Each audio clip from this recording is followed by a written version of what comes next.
Broadcast.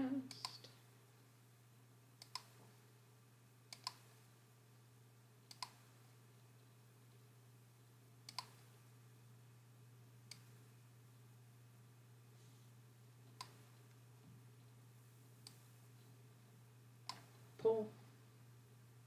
There we go. Okay, that should look okay.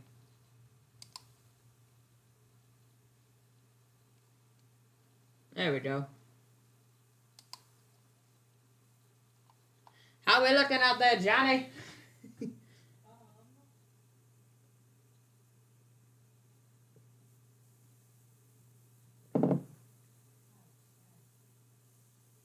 I'm wondering if my notifications even work properly, because you keep saying that you don't get the notifications.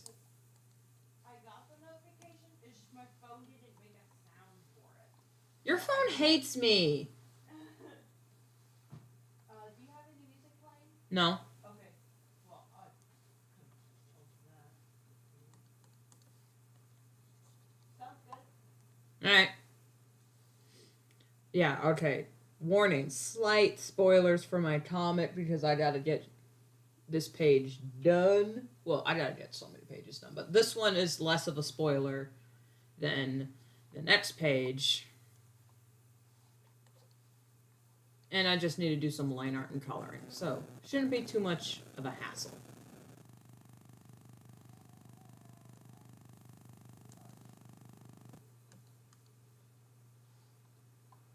Let's do this one since it's gonna be... Wait, this is the background. Okay.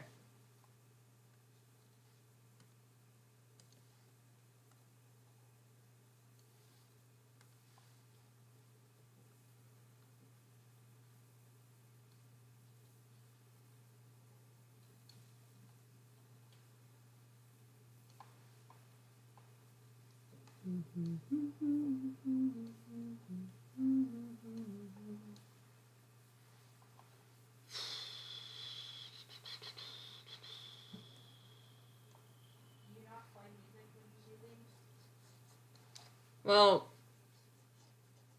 typically no. Why? I mean, I used to play music in the background, but then I'd have to worry about, oh, wait a minute, is this copyright? But then when I had the YouTube library open, if you weren't, like, on the page, the songs would not automatically play the next one. You'd have to click on the page in order for it to play the next one, and that just interrupted my workflow because each song was like 3 minutes, so every 3 minutes I had to stop working and click on that page. It was interrupting.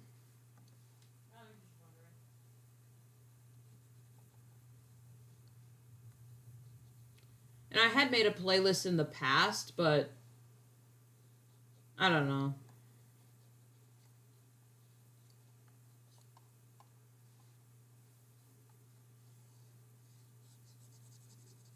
I'm fine with no music on a stream as long as the streamer is talking and working and whatnot, but a good streamer I am not. Alright, so Hazelpaw has to be sitting right here, so let's get... And he's probably glaring daggers at Shorttail, who's over here.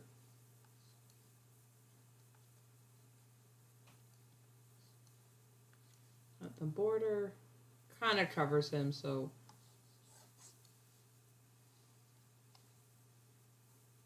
Or should his hair go the other way? But he's looking this way, so it would be... No, not like that. Not like that.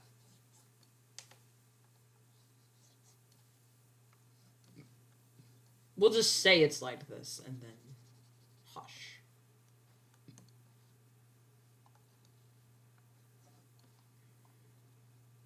He's being covered by the speech bubble.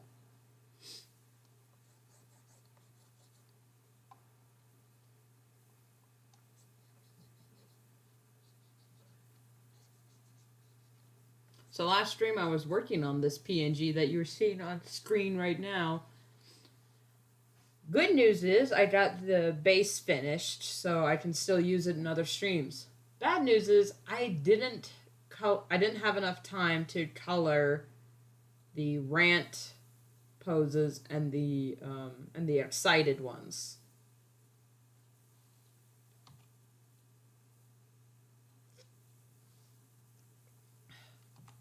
But I do have a coffee short key. Hopefully that worked. I can't see my stream. There's a delay. Yeah, I know. It worked. That was a long coffee set. Yeah, take big gulps, man. I'm gonna need a refill though. You want me to make coffee? Yes, please. Okay.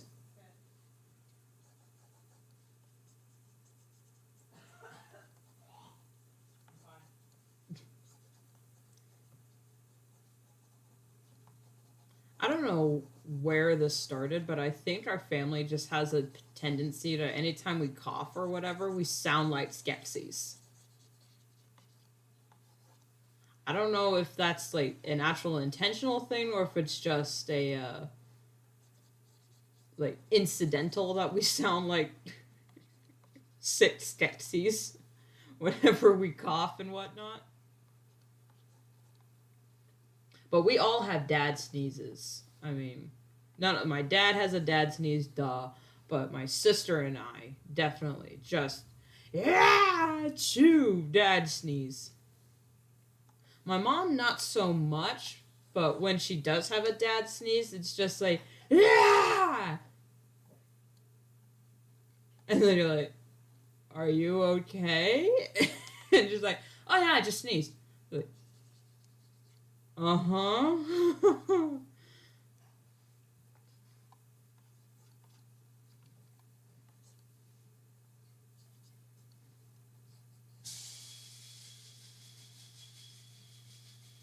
Hope the mic ain't freaking out over that. Oh, I just noticed on my PNG tuber the inner sleeve changes colors when I move. Oops. Oh well, shh.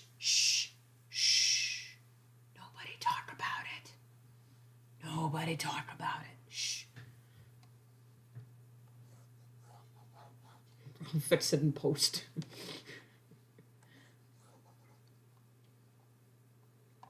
Wait a minute, no, his cheek, yeah.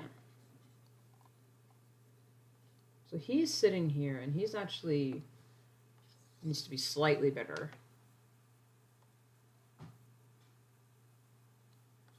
But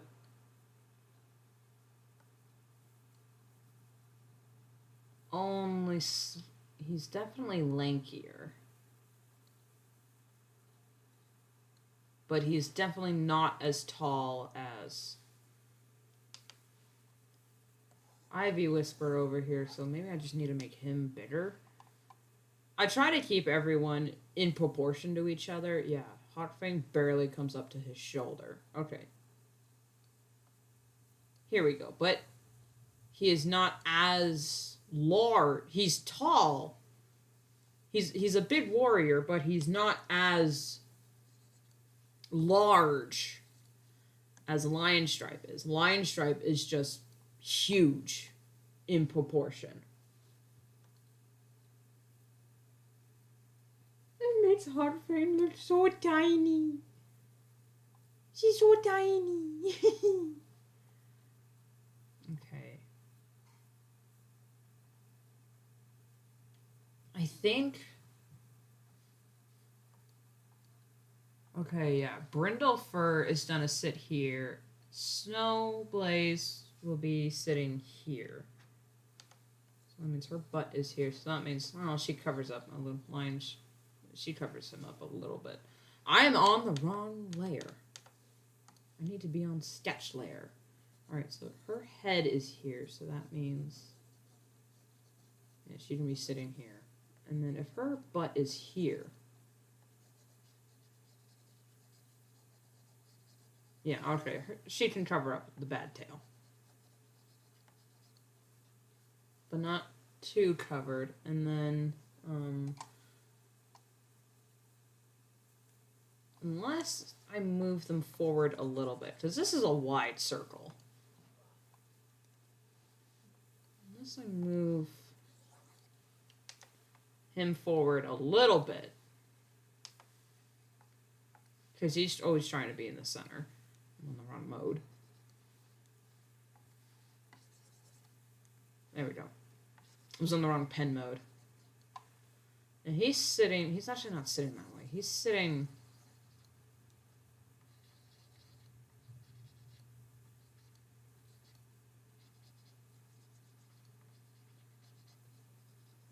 sitting kind of to his side with the way his leg is.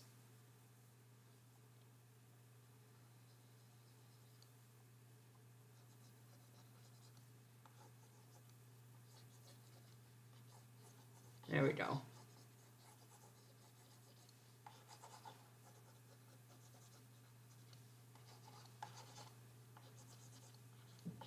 For those of you who are not in the know, tonight there's gonna be a jailbreak. Tonight is the first night of Passover. So, any fellow Jews in the chat? Chasameach. And if you're not a fellow Jew, happy Passover. Still. Actually, yeah, Passover is a uniquely Jewish thing.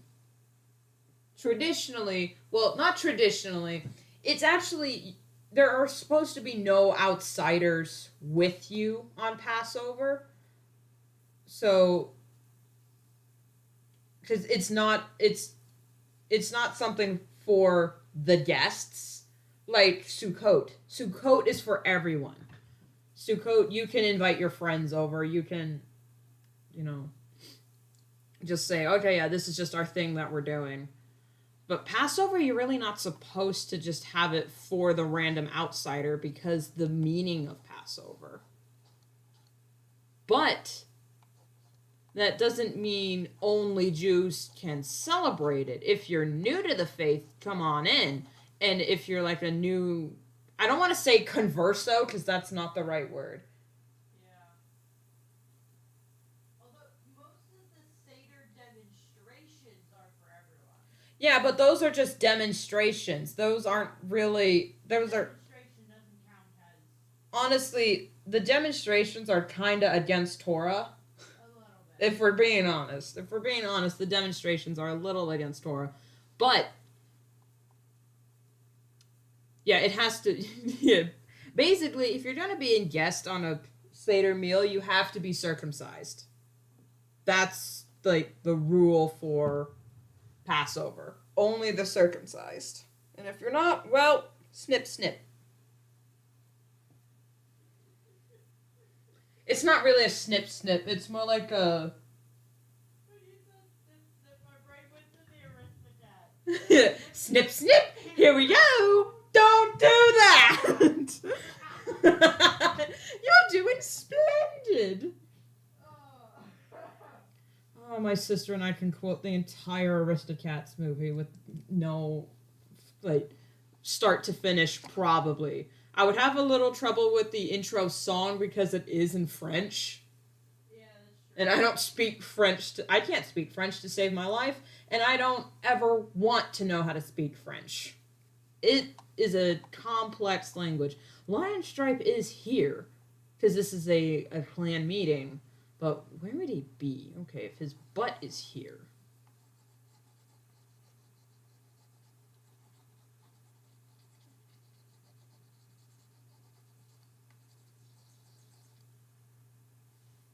So that means Hazelpaw would actually be closer.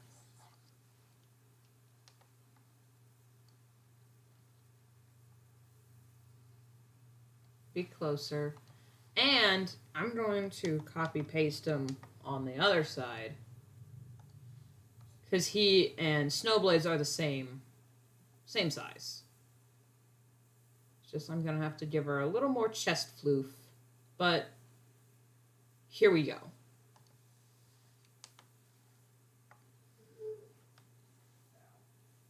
That is the benefit of having cats with similar body types, or at least the similar size, so then you can like sketch one and then put them elsewhere. But then just be mindful of their body types. Like Snowblaze is very she's very round. And she's actually just fluffy. She's fluffy. But she's not poofy.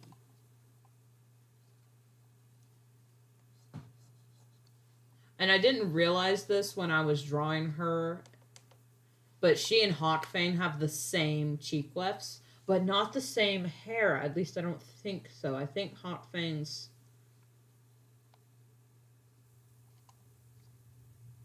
Hang on, I'll be right back. I need to check something real quick. I'm not leaving anywhere. I'm just checking. Checking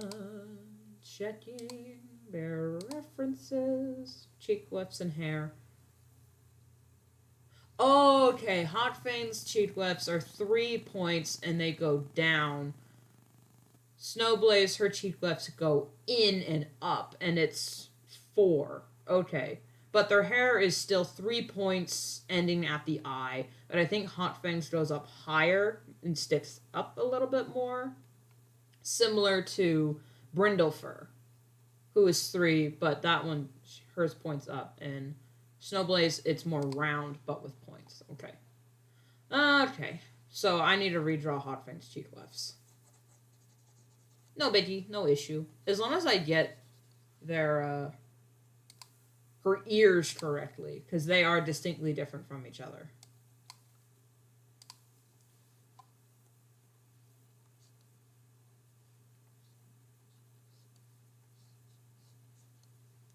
There we go. That's much more better.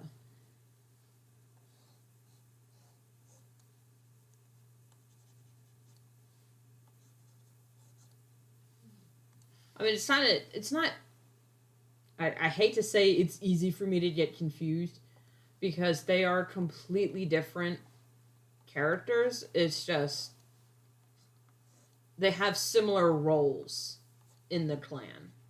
And that's as much as I can say on that for now. Her nose is too large. That was too much.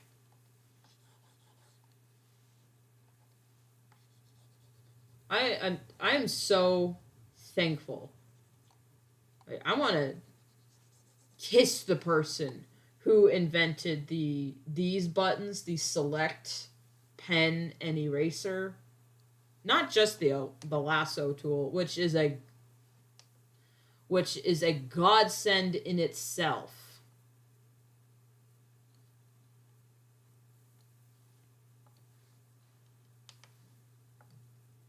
But, you know, what the... Oh, that's why I'm still... Hey... I was in the wrong pen mode.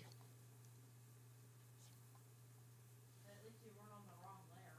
I would kill myself if I was on the wrong layer. At least I'm not in animation yet. Can you imagine if I'm animating and somehow end up on the wrong layer? Oh, that would be the worst. Which would be really, really hard to do, since with animation you got onion skins and whatever. But if I'm doing the line art and then I don't, if I'm coloring on the line art layer, my god. That would be hell. Well, I didn't use my coffee thing. Whoops, I forgot. That's the thing with these PNGs. I'm still new to it. Okay. That's good. Nose-wise. Tooth-wise, it's a little sticking out. She's got just a little tooth that sticks out. Yeah, a little more tooth than others. So yeah, there we go. I just need to be more mindful of her cheek wefts when I'm sketching.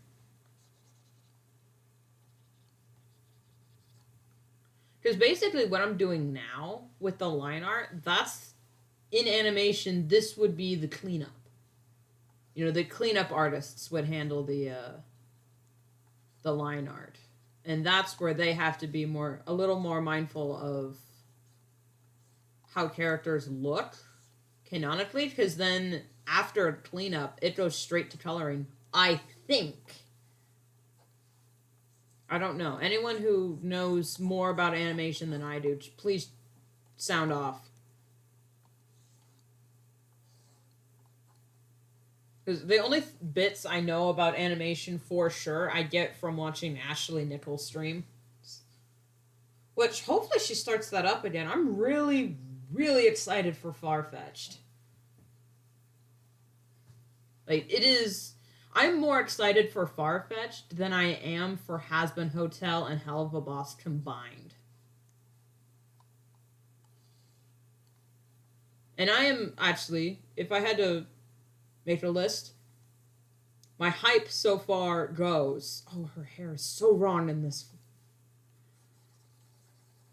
My hype so far for animated shows goes Farfetched, Has-Been Hotel, Lackadaisy, and Hell of a Boss. Like, I know shit about Lackadaisy, but what little I saw from the pilot that went live, I can't wait. Alright. That's all that's showing in this layer, and it goes straight.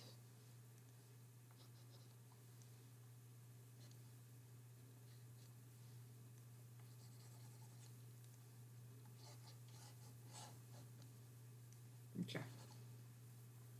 There we go. Just trying to make sure everyone's correct.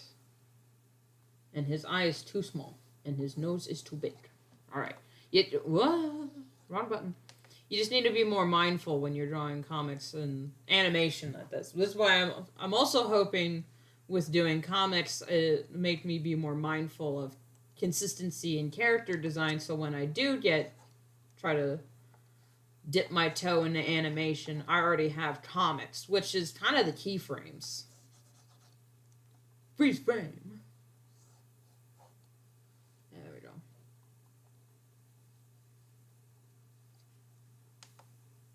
Okay, that should be fixed. Yeah, his hair, his cheek, fixed here. Okay, no, I didn't fix it here.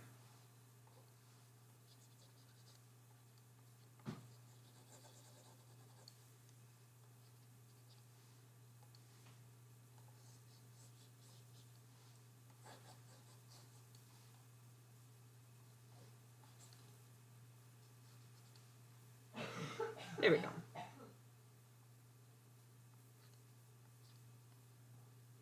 Should I still draw her a little more rounder? Because she just gave birth at this point. At this point in the comic, she gave birth.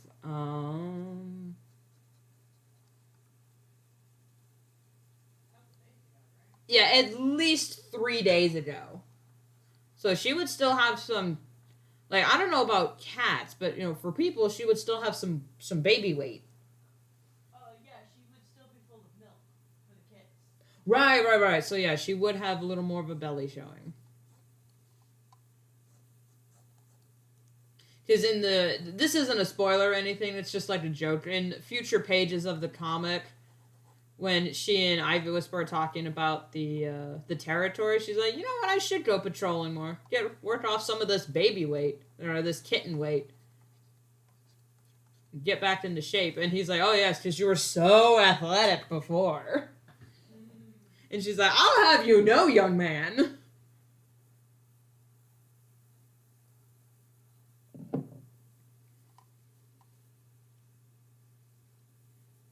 I don't know what the Warriors equivalent would that be. She would say young one, right? Instead of young man. Yeah, because I don't have man. She was like, I'll have you know, young one. Yeah, probably young one.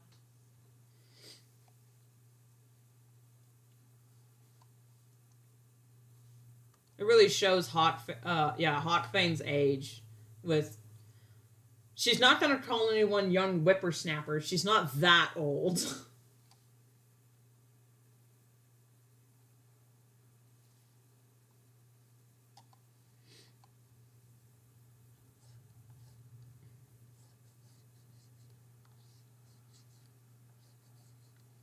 Wait, what was talk? I know how Hazelpaw's hair goes. Okay, it. He and Lion Stripe have the same hair, basically.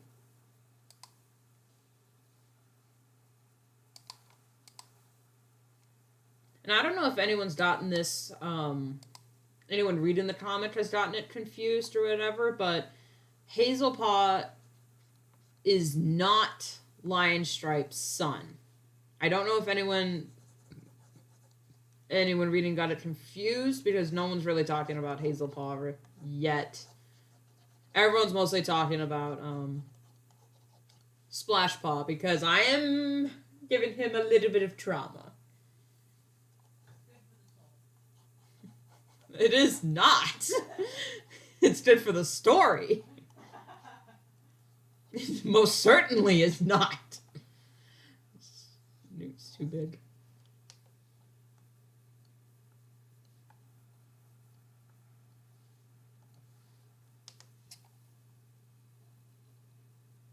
Wait, if I don't want to... Shoot.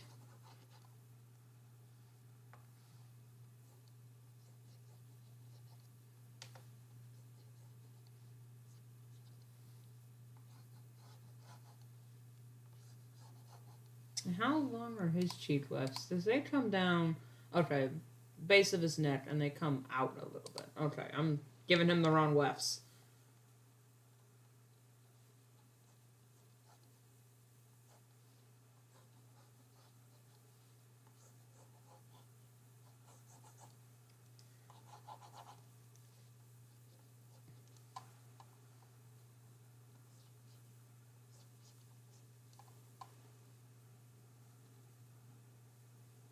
Yeah, because his is different than...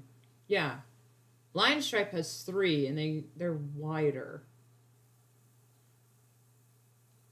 Lion Stripe is just a square. His wefts are square. For the difference between Short Tail and Hazelpaw's cheek wefts, the Short Tails come down longer and a little more angular. Hazelpaws are more fluffy, which is funny because the species of cat I kind of based them on aren't fluffy at all. It's just he kind of ended up that way when I drew him. I don't know if he looks that way in previous pages, because it's been a while since I've seen him.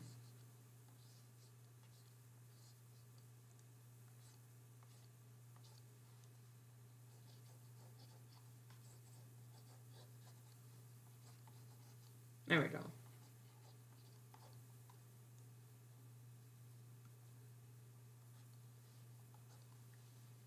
And then Lion Stripe's going to be over here, so that might obscure his body a little bit.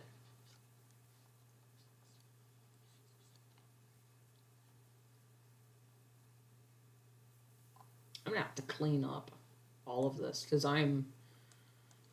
this should have been on the sketch layer. Oh well. Oh well. Oh well. Let's fix his head. He looks like a bobblehead. Oh my goodness.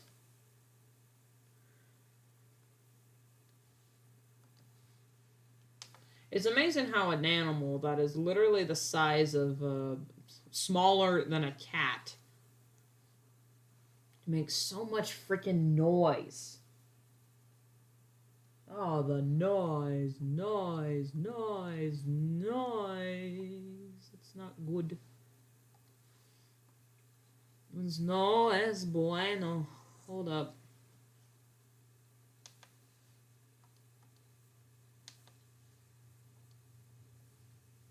There we go. And then I'm just gonna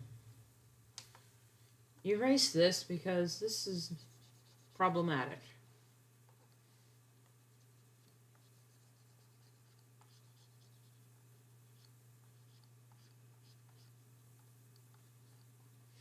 By that, I mean it throws off my groove. Because it's on the same layer as the line art, and I really should have thought of that beforehand. So I wouldn't have this problem on the line art layer.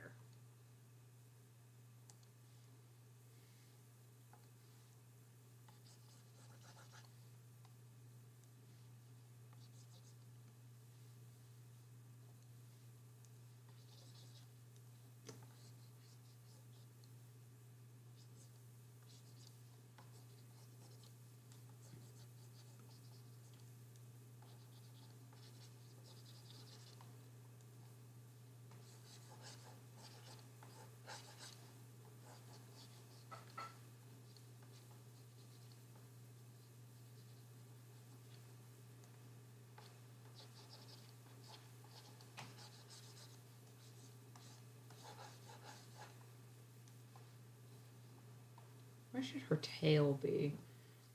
This is the one thing when drawing cats, you gotta be mindful of where their tails are, especially if they're doing an action pose, because their tail is meant to balance them.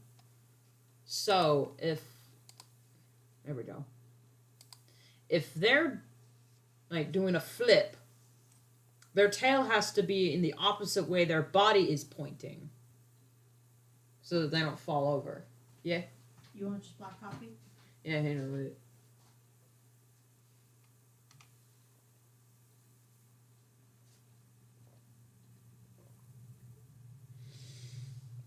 There we go. I had some Thai tea left over. I don't want like a shot of Thai tea with black coffee. Then that'll really make me twitch.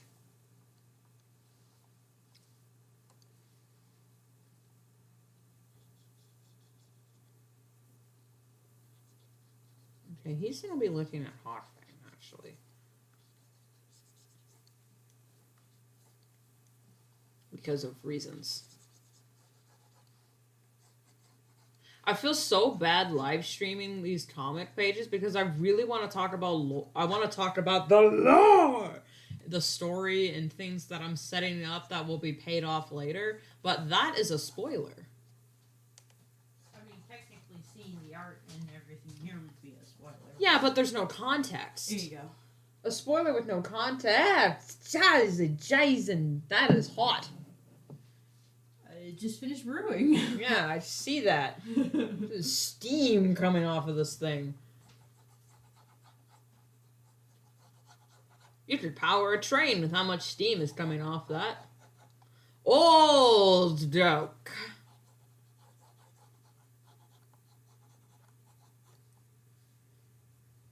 Despite popular belief, I am not the time traveler's wife. I just know historical shit and make jokes about it that no one does anymore. Wait, how many West does Lion Stripe have? It is 1, 2, 3, 4. 4. Okay. 1 pointy, 3. 1 pointy weft. It's a pointy weft. And 3 squares. Okay.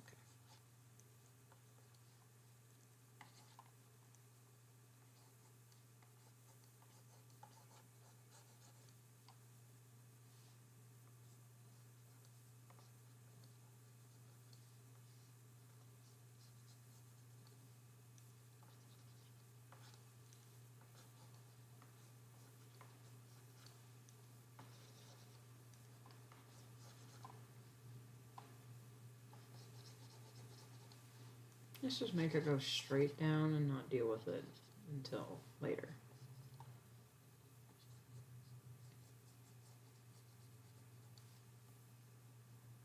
And give him a slight smile for reasons. And not the reasons you're thinking. Different reasons.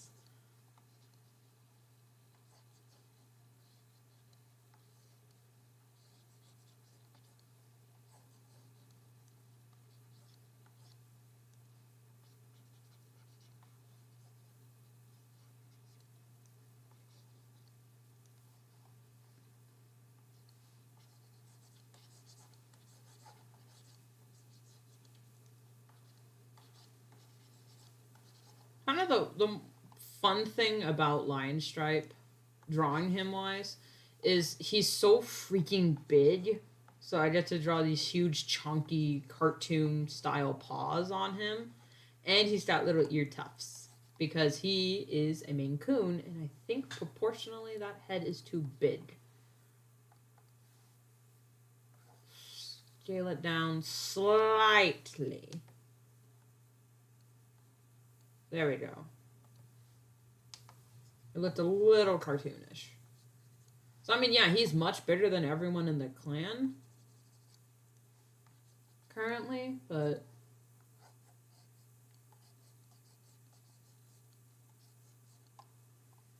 he's not, he's not chibi style. Where, like, their heads are 1,000 times bigger than their bodies. Like, their head is the size of their body when it comes to chibi. If y'all can pull off a chibi art style, I commend you. Because I have the darndest time trying to figure it out.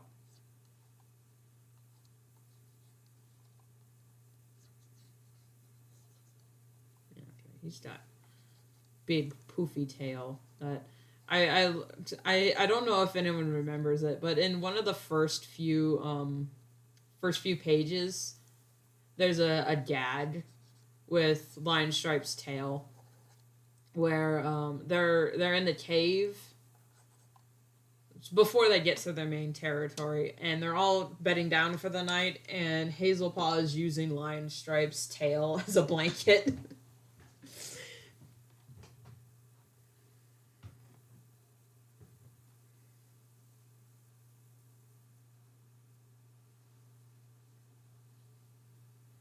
It's pretty funny.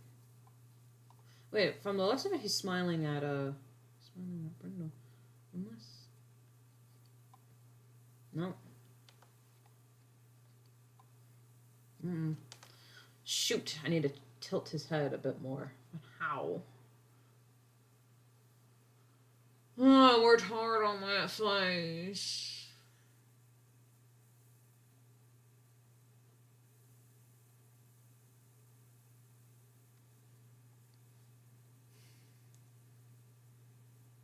Damn it. Okay, I did send it back. Okay. I don't remember if I was like, did I not push R on the way back? Okay.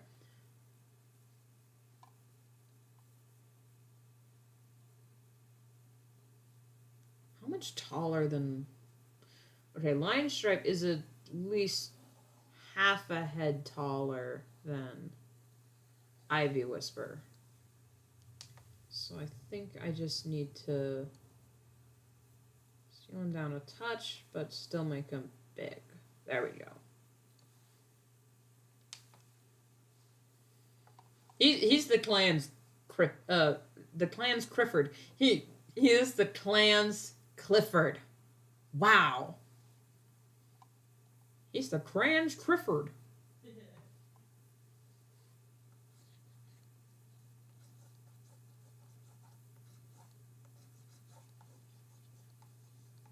For Snowblaze's tail is twitching. Sort of.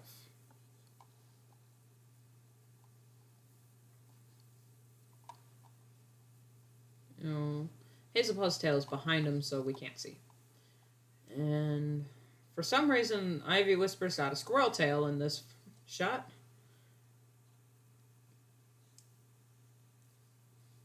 And Hawkfang.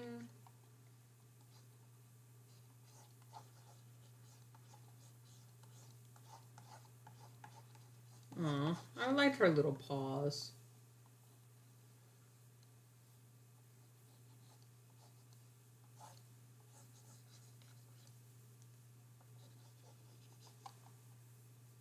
But it makes sense, yeah.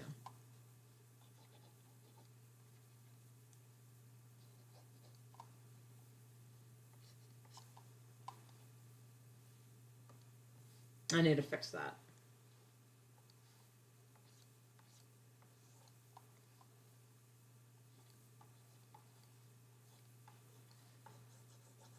Now, since I don't have the rant PNGs colored yet, I feel like I can't go off on a tangent because then that I wouldn't be utilizing the PNG properly. But, you know, I can still talk about things and then later it'll be better because I really liked the way the rant ones turned out.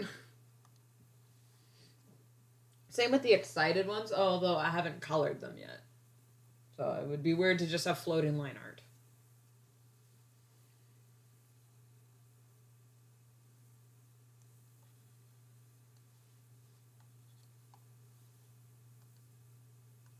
Well, that's why. Let me also just clean this up a bit.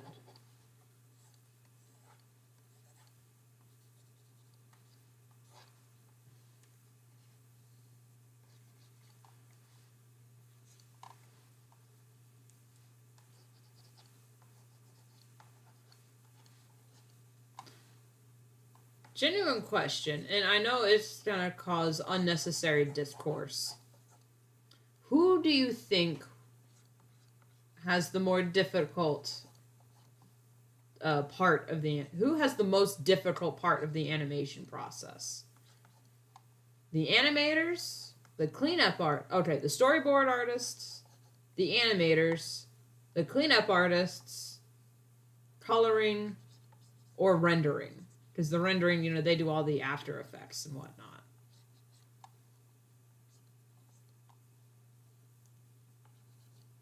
Who do you think's got the harder job?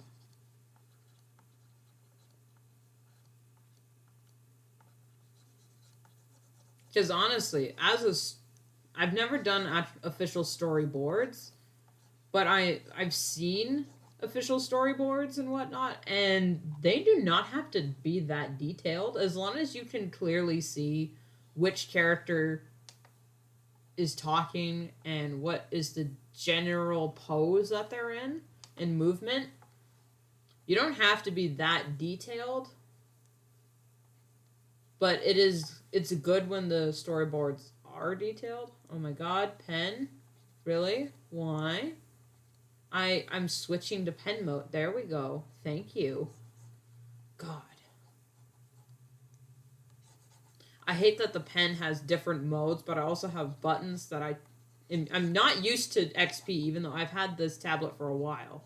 I'm still used to the way Huion is, where you gotta like go click it manually, and the hotkey on your pen is for the eyedropper tool.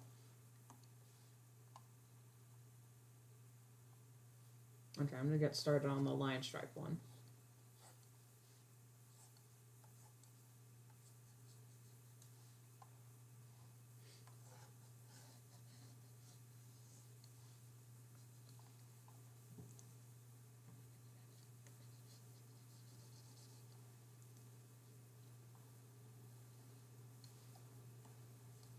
Now for the animators, that's a lot of work to do because it's frames, you know, frame by frame and whatnot, or however animation style is. But that's the same with cleanup artists. It's just cleanup artists are doing the official line art for the for the animation, while the animators don't have to be. I mean, they do, but they can still like have some sketch lines involved. Like, I don't know about anyone else, but I like it when some of the sketch lines show through on an animation, especially if it's hand drawn animation. Like in Lackadaisy, there's a few shots where the sketch lines show through under the on the coloring it a little bit, and I think, ow, that is hot coffee. I think it's so cute. It gives it a nice. It does make it feel more. I'm looking out my window. I mean, I know it is hand drawn, but it actually makes it feel hand drawn because there's a lot of shows that I thought was hand drawn, but it was actually vectored. I'm just, oh. I mean, vectoring is fine. It's a tool that can be utilized for animation. It's just, I don't know. I liked the air quote artistry of hand drawn animation. Even though vectoring and 3D models are tools, same as digital art. Digital drawing, like, digital is a tool. Same with the lasso and the copy paste. It is a tool. Not cheating. It's not a shortcut. It's a style. But at the same time, if I had to pick a style, if I had to pick an animation style, 2D. And in 2D, if I had to pick a style, hand drawn. I know it's a pain in the actual ass, but it looks pretty.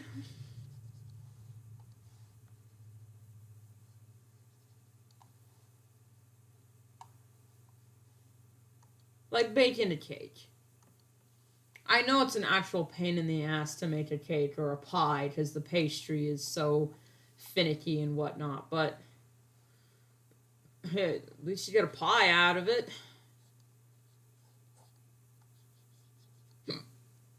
Ugh, excuse me, sorry.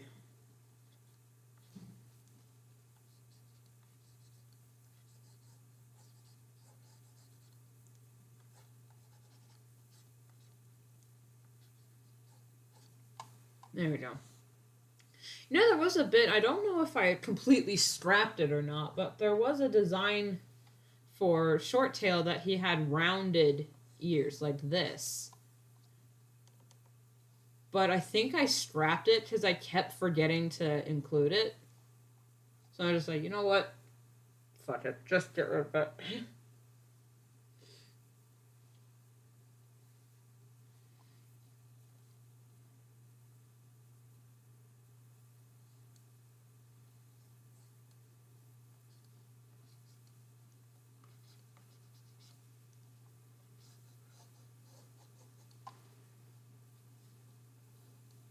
Okay, now for Snowblaze, she's got a little face.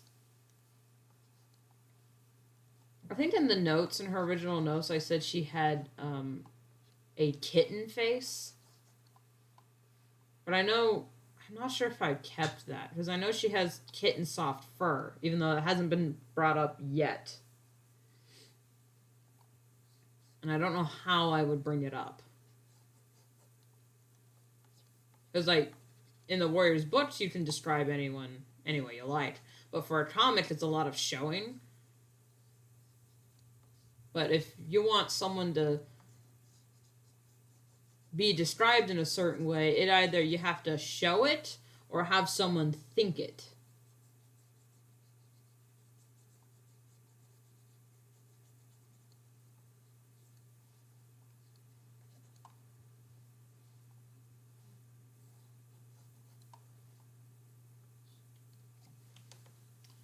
No, wait, her...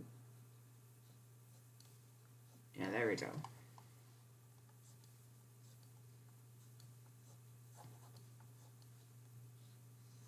She's got more of a...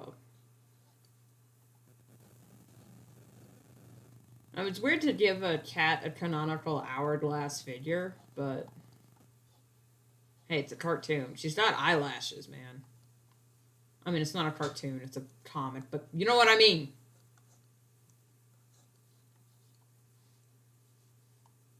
You know what I mean.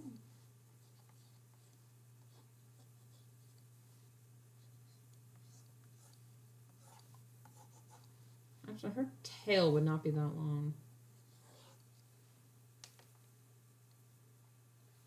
There we go.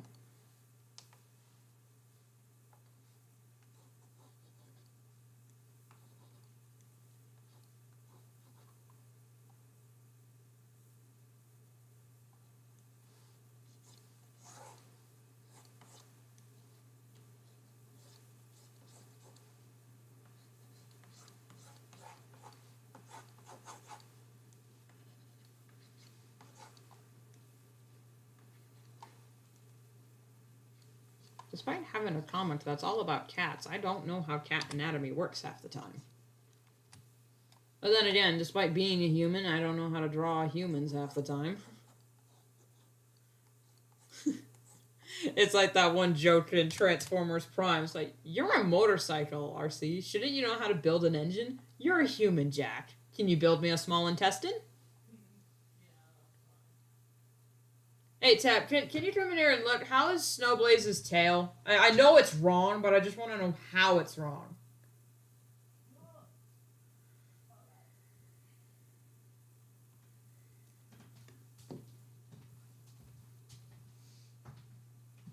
Walk around all your tables. Well, I can move that in since his basket's right there, actually, but... I know it's wrong somewhere. I'm just not sure where or how. I think it's too long. Okay. Because, like, same with Hawkfang. Yeah. But when cats wrap their tail around their feet, it makes it to the middle of their paw, doesn't it? Yeah. It doesn't really wrap all the way around their body. Well, I know it doesn't, but... So... It really only covers, like, one of their paws. Not that button. Okay. Yeah. That looks better. I'll fix it. Okay.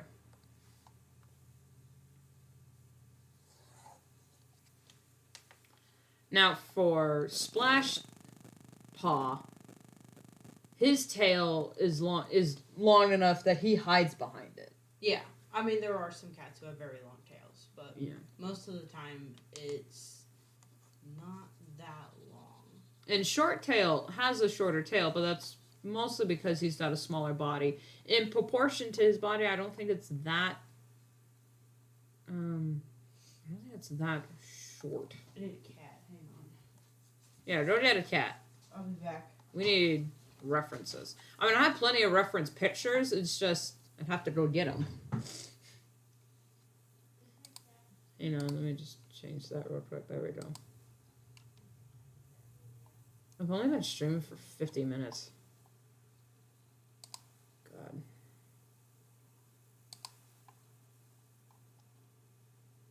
Streaming comics is hell. I'll just say that. I mean, working on comics, it's its own type of torture. But streaming comics? Ugh. I don't know how Holly does it. Alright, let's see it. You can put it on the table. Yep. Oh, Elias, calm down. It's just a cat. You can see her tail is about as long as her back leg. Okay.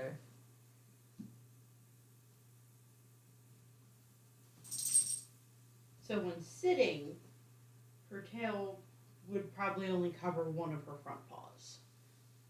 Okay. Thank you for being a model, Sakura. Yes. But also, your cats are really petite as well. Yeah. But proportionally... Okay. Okay, so... But Lion Stripe also has a large tail since he's a Maine Coon, and I've decided he has a big-ass tail.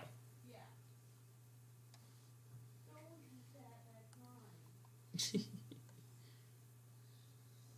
So cats are weird. I mean, if they're not tearing ass around the house, they're eating things that just do not... That's not food. It's not even remotely food. Like, if you, like, left a sock on the floor and it was, like, in the vague shape of a mouse, I get why they would pounce on it. But plastic? That has nothing to do with their natural environment. I'm also going to make his tail a little shorter just at the end. But still tall. There we go.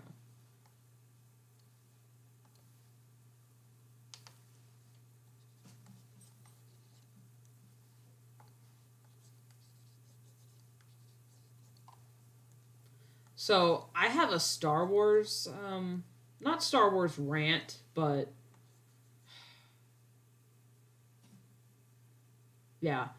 I made a realization the other day. because I was trying to look up how old Paz Vizsla was. Don't ask. But I'm trying to look it up, and I thought the Siege of Mandalore, not the Siege of Mandalore, that happened pre-Order 66. I thought the Purge, the Night of 1,000 Tears, I thought that happened, like, right after Order 66. I thought that's what it was. And when the Armorer said that Bo-Katan tried to rule Mandalore by blood right, I thought that was, like, because I thought Ahsoka, after beating Maul, gave Bo-Katan the Darksaber and says, this belongs to you, and then took Maul under arrest. Wait, no. When Maul is fighting Ahsoka, he doesn't have the Darksaber on him at all. Where's the Darksaber when during the Siege of Mandalore? On Dathomir. But Pre Vizsla had it. Right, and then Maul kills him. And then he doesn't leave Mandalore.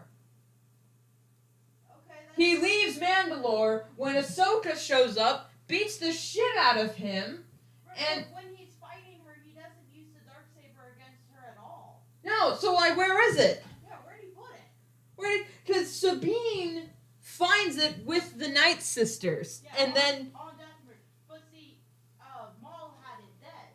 He had it like in a shrine. where? When did it get to Dathomir? Because after he got arrested, they didn't keep the Darksaber with him when he was in that pod. No, and he did break out, and he didn't have it then either. Yeah, when he broke away. So. See, okay, here's another thing. I thought the Purge happened soon after Order 66 because the Empire came around, said, we are the Empire now, you are Mandalore's under jurisdiction, and Bo-Katan said, no, we're not, and Empire went, okay, we did it to the Jedi, we will do it to you. Ba-ba-boom.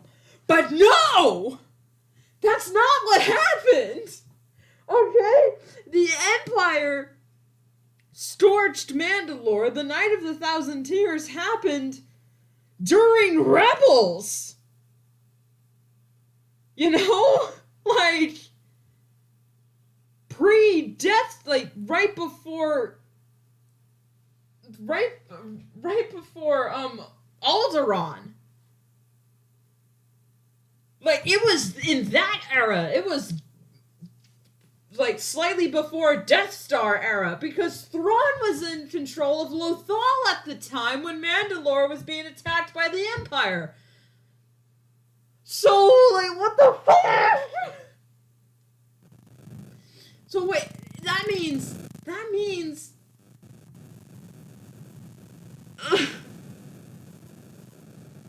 because that's why they needed the Duchess. That's right, the Duchess weapon. They were going to use that for the Purge. But then they destroyed it, so then they just bombarded the planet. yeah, Gar Vizsla. It's Gar something. Was he Vizsla? Not Vizsla. Saxton. Yeah. Gar Saxon was working with the Empire. But I thought he was part of the Vizsla family house. No, he just kind of looked it. But no, he's Saxon. So, and then Well, he was from a similar family as Sabine, though. maybe he was like Clan Saxon House Vizsla or something like that. Yeah. Like Sabina's Clan Wren House Vizsla. Because her mother,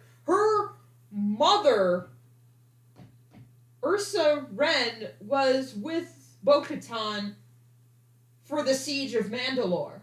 Yeah. Against Death Watch. Yeah. Because I thought in Din's backstory, when he was getting attacked by those droids, I thought that was the Purge right after Order 66. But that's not. That's Order 66 during the Clone Wars because he was rescued by Death Watch.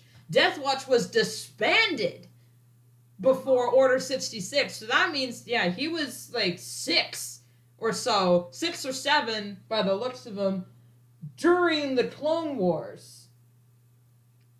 Because in his wiki, it says he was born somewhere before 19 BBY.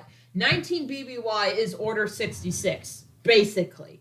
So, and he was attacked, his family was attacked during the Clone Wars.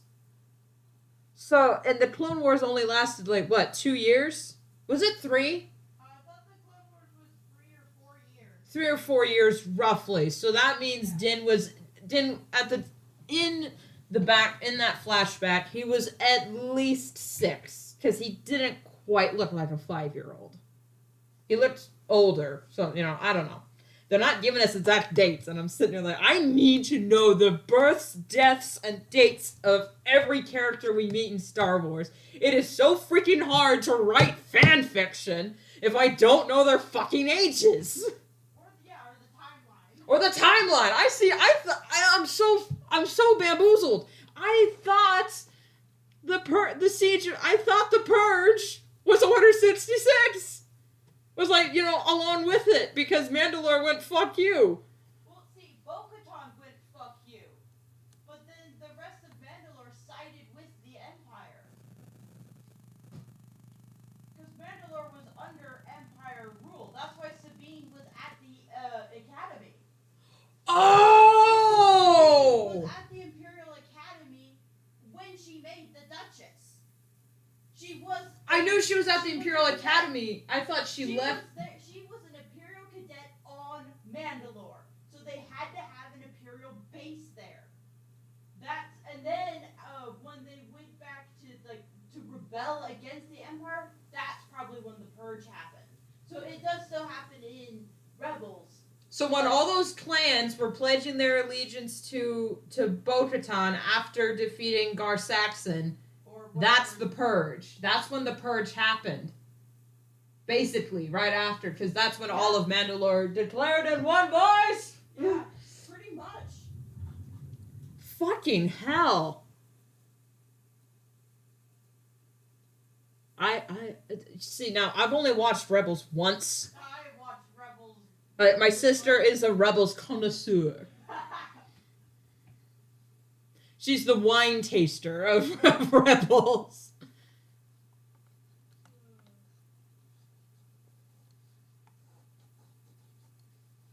With the amount of shit I know about Star Wars, which isn't a lot apparently, and how much I talk about it, you'd think I'd actually have like a Star Wars fan something or another.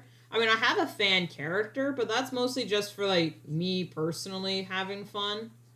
Because I don't feel comfortable sharing self-insert fan fiction on the internet, even though some people do like it.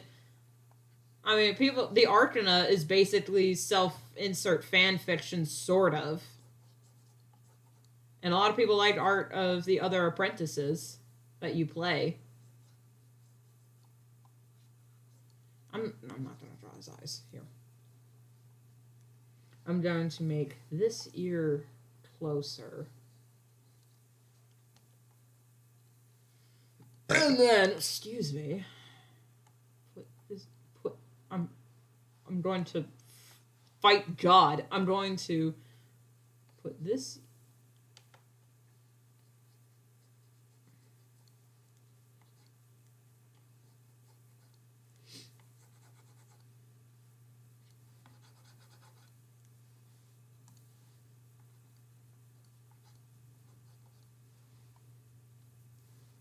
I'm going to fix his neck, and then I'm going to use the bathroom real quick.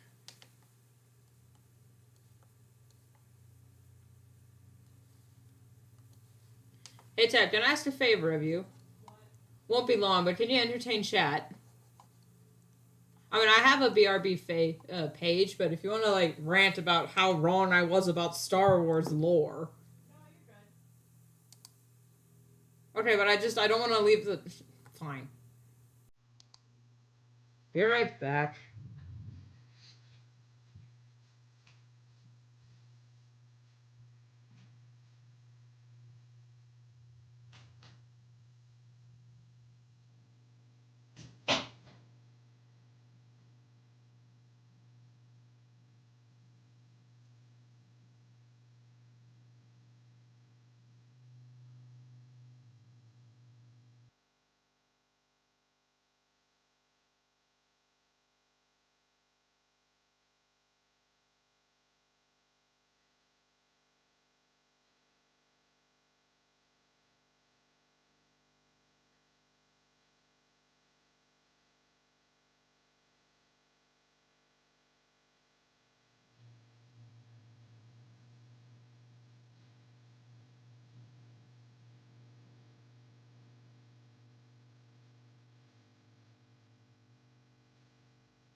you know the name?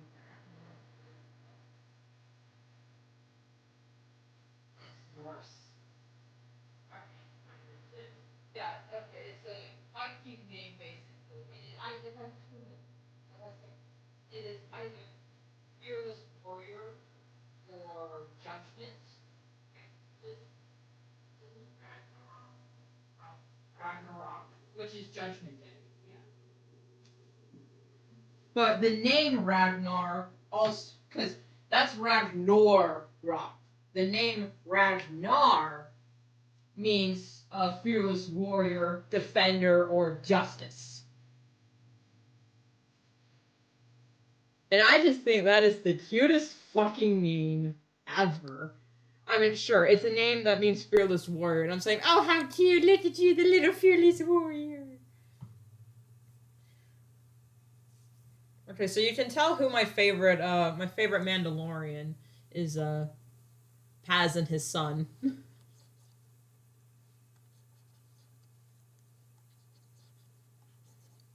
You don't.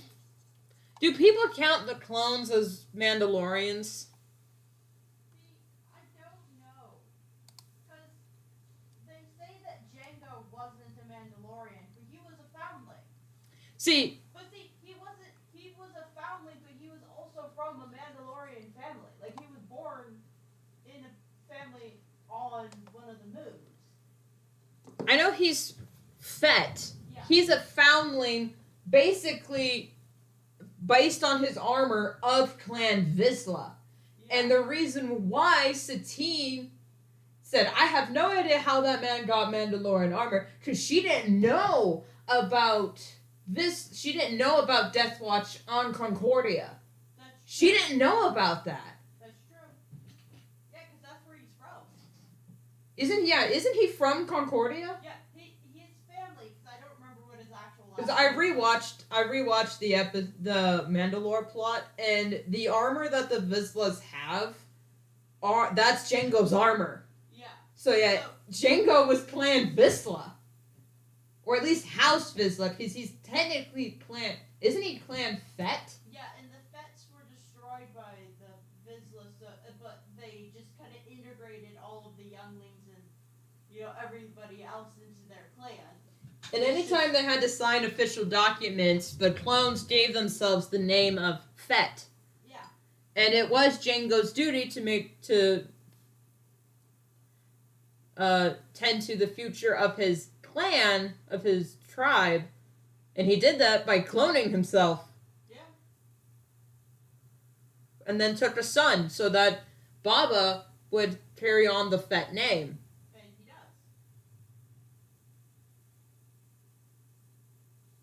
So yeah, technically, they are Mandalorian. It's just, I guess because they're strictly bounty hunters, other Mandalorians don't respect that. Clones ain't bounty hunters, man. Well, I was talking about Jango and Baba. Oh yeah, they're bounty hunters. Well, bounty hunting is a very Mandalorian thing. Yeah. They're being a hunter because they bring in the money that provides for their tribe, which is part of the creed. And it's a warrior's way because Satine kind of with all the civil wars going on, Satine brought in the era of peace, and a lot of Mandos just went, I haven't killed anything in 24 hours. I need to go just make money somehow. I haven't killed anyone in years. It's like, that's sad. Yeah. If any of you don't know what that line is from, Shame on you. shame on you. You are missing out on a good movie. It's called Red. Yeah. Retired, Extremely Dangerous. Isn't it a Marvel movie? Or is it DC? It was Marvel. It was based on a Marvel comic. Yeah.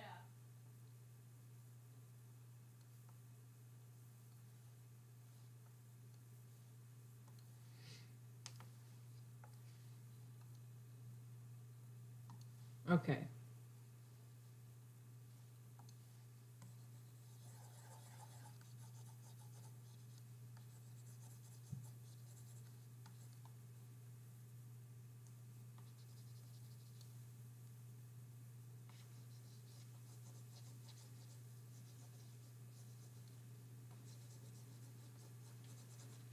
She's actually looking down here. Okay.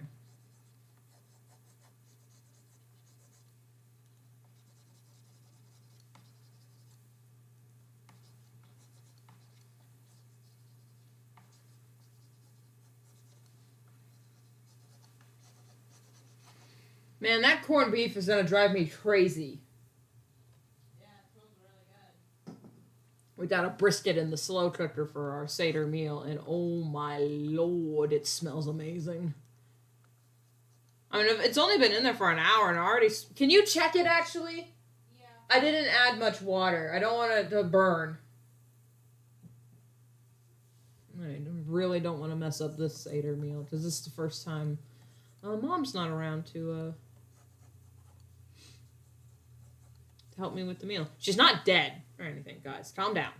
My mom's not dead. She's just on a work business trip. Seeing about a job. But she's kind of also on vacation, but she's also working, so it's a workcation. Our brisket shrunk. Yeah, I know. It's like... It is not. It's like this big. We're gonna need more casserole. It's like triangle, so it's like this, but I mean, it's like this big. It's a small little thing. No. It shrunk. How's the water, though? Is it good? The water was fine. It was It's great. There was still about like Water's fine, guys. It was about this much. Water, Yeah, okay. so. I don't want to boil the meat. No. But yeah, no, it shrunk. Fucking hell.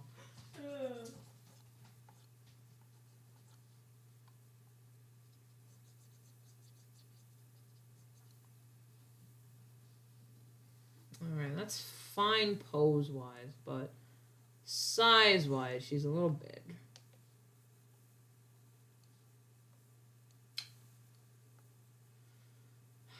So yeah, I'm not losing my mind over this about this realization about the purge. I could have sworn the purge happened earlier.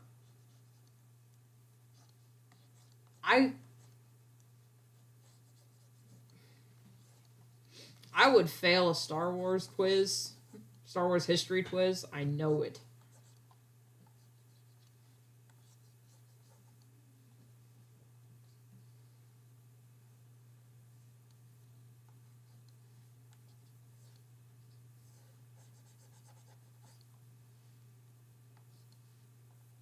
So I made that realization last night. I had to go to bed early. So I was just scouring the internet. It's like, there's no way I've missed... How could we have missed this? Is literally what I said to myself when I made that realization. It's like, how did I get this so wrong? What actually clued you in on that? Like, How did I discover? yeah. I was trying to find the date of Night of a Thousand Tears, and it said 2 BBY. Or something like that. I looked at the date, and it said like Thrawn and Darth Maul's death on Tatooine, and I went, wait, what the fuck? It wouldn't be BBY. No, it was ABY. Yeah, ABY. It was 2 ABY, and I'm just... What? Because... Yeah.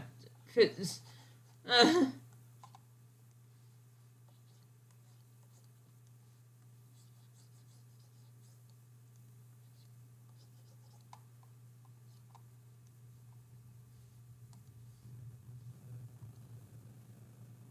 I was having a mental breakdown. I don't know why that one got me so. That got me so. But it did.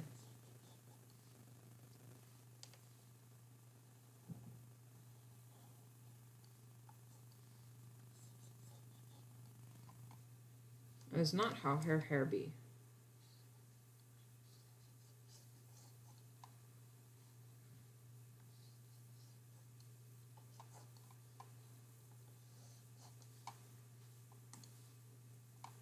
I will not show any of the dialogue, because that's the major spoiler point, so. Sorry if you wanted to see that. But her hair, though, is going to drive me nuts.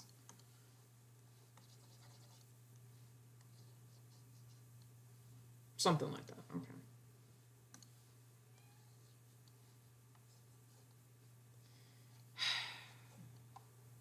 Speaking of Star Wars, I'm really excited for this next episode of Mandalorian. Oh, yeah. I'm hoping for Dad's sake it's not a filler episode, like that we get straight into the Moff Gideon reveal and Bo-Katan traveling the galaxy and Din going with her. Because he has the Darksaber. Yeah. They should be at the front together. Because Bo-Katan walked both worlds. They both, I mean, Din doesn't remember seeing the Mythosaur, but he basically did. Yeah.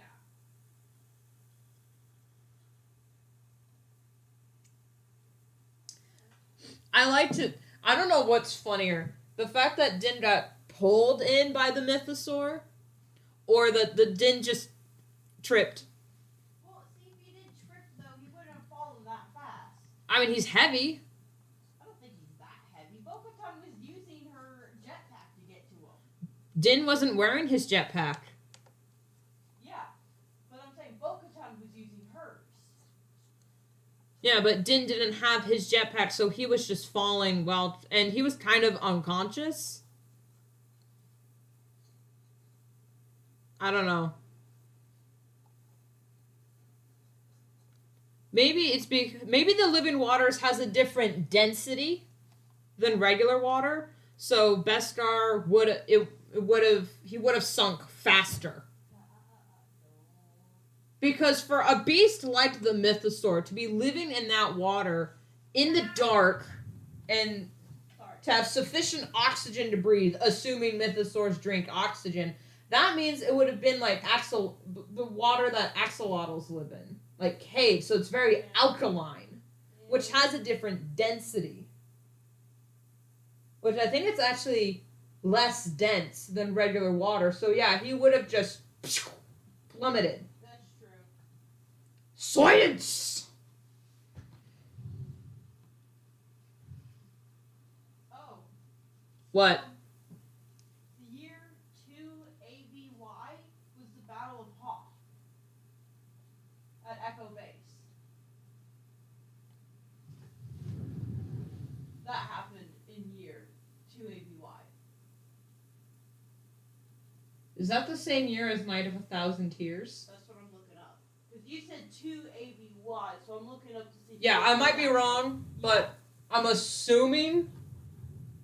Yeah, because Thrawn. But it couldn't. It does say that Thrawn is gone in the year 2 ABY. So Thrawn disappears. But that can't be, because it can't be the same year, because it happened the same year that Maul died. And Maul died before A New Hope, because Obi-Wan was still on Tatooine with Luke. And there is 3 years between the end of A New Hope and the beginning of Empire Strikes Back. It's 3 years. Yeah. So the Siege of Mandalore has to happen before Alderaan. Hang on, let me. It has to. Because then how else? Because, like, soon after Alderaan, the Empire is decimated, basically with the destruction of the Death Star and the loss of... I mean, it's not decimated. They still could have retaliated with the loss of Tarkin. But... unless Death Star happened and then the Purge of Mandalore as, like, a retaliation thing. Oh, we blew up Alderaan. You blew up our Death Star. We scorched Mandalore.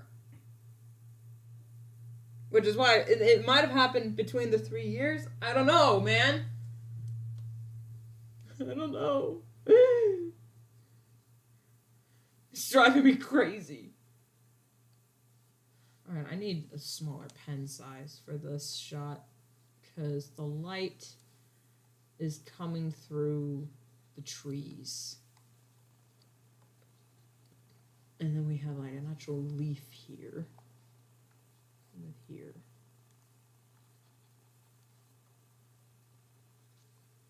This shot is going to take me the longest to render, I can tell, because I'm going to go ham on it.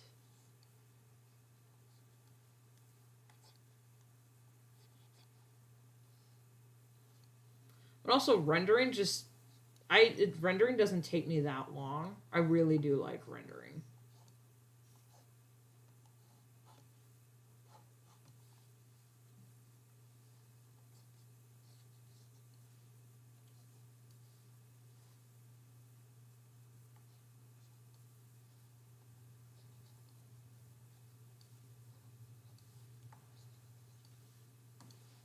Okay, that's a tree. Yeah, the Empire ruled Mandalore for years. And then, when Sabine had the sword, that's when they retaliated. So, in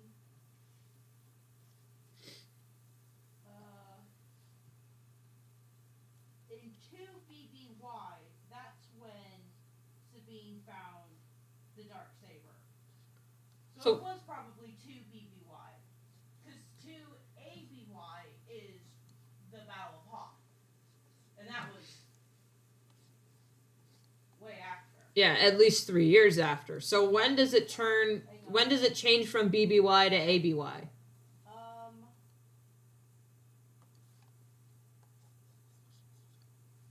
Like, was it the Death Star? Maybe.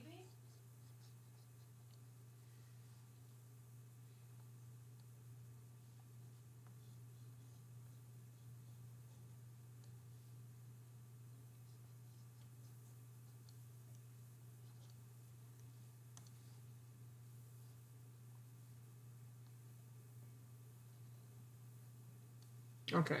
Yeah, Sunbeam comes through here. Yeah, so the purge happens when Bo-Katan was going back to Mandalore to claim it. Oh, hell. So, all of those families and clans that, which is... allegiance. Yeah, which is why one of the Mandalorians that are part of Din's covert is Clan Elder. Yeah, because they had to go somewhere. Yeah. Yeah. They probably all ran to the moon of Concordia. They fled Mandalore and were scattered across the galaxy. So they just spread out. They just left. And that probably, I mean, I'm assuming that would destroy morale of the Mandalorians. So that's when a lot of Mandalorians would join the Way, the Watch. Yeah. As a way of security. Yeah, the purge is what made Din's covert so huge. Because everyone just went to the tribe. That's what it's called. At least yeah.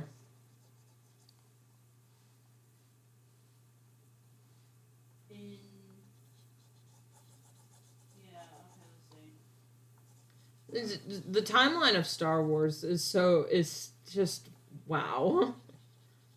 I'm confusion.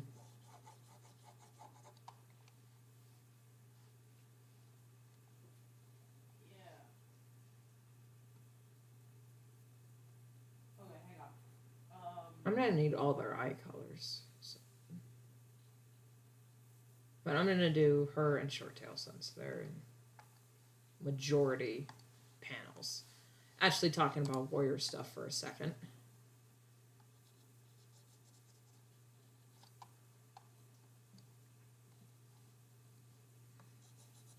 If you want creative whiplash, come to my streams because I will be drawing cats talking about Star Wars and then bring up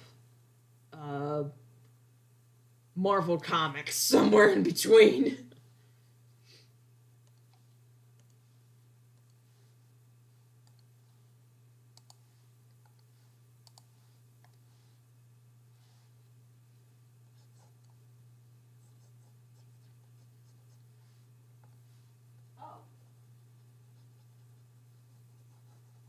Oh, what? In 0 BBY, which kind of ties into 0 ABY, because you know how years. Yeah. So, the events in 0 BBY, the liberation Revolution of Lothal, the Battle of Scarif, Scarif. yes, Scarif, Secret Mission to Tatooine,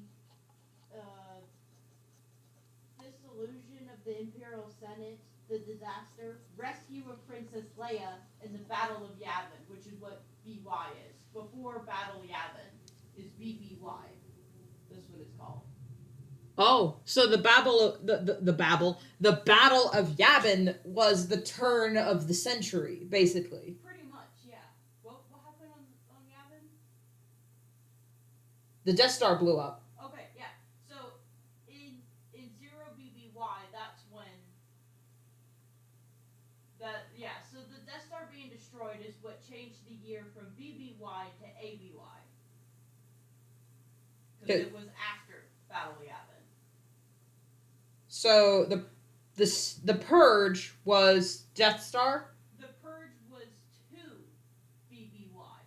Oh, so 2 years before the Death Star blew up. So 2 years before A New Hope. Yeah. So the Purge happened 2 years before Alderaan ends. Okay, in the time skip between Ezra going missing and the end of the show, that was 4 years, right? Yeah, that's 4 years. So Ezra's been missing for a while. Because I still don't know the timeline for The Mandalorian, like how much time is spent. Okay, I looked it up. Between Return of the Jedi and The Mandalorian Episode 1, between those 2 movies is 5 years. Which is why they're surprised that the Empire faction still exists, because it's been 5 years since the Emperor's death. Supposed death. Actual canon death. Yeah. Shut up, Disney. Yeah, okay, so Zero BBY is the end of the Rebel show. The first thing that happens in that year is Kanan's death. Oh. Yeah. That kills me. And Kanan. Yeah, and Kanan, apparently. Yeah. Bad joke, don't laugh.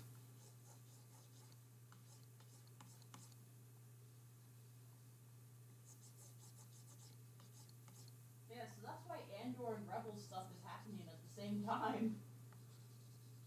Basically, yeah. Have you started watching Andor at all? I watched the first 2 episodes. I can see why people would think it's boring, but that's not a deal breaker for me. Because I like slice of life stuff.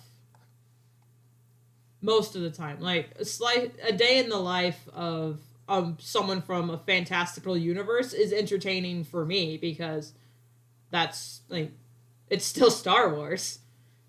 You know, there was... Wow, I stuttered. I needed to buffer for a second. I watched the first 2 episodes of Andor.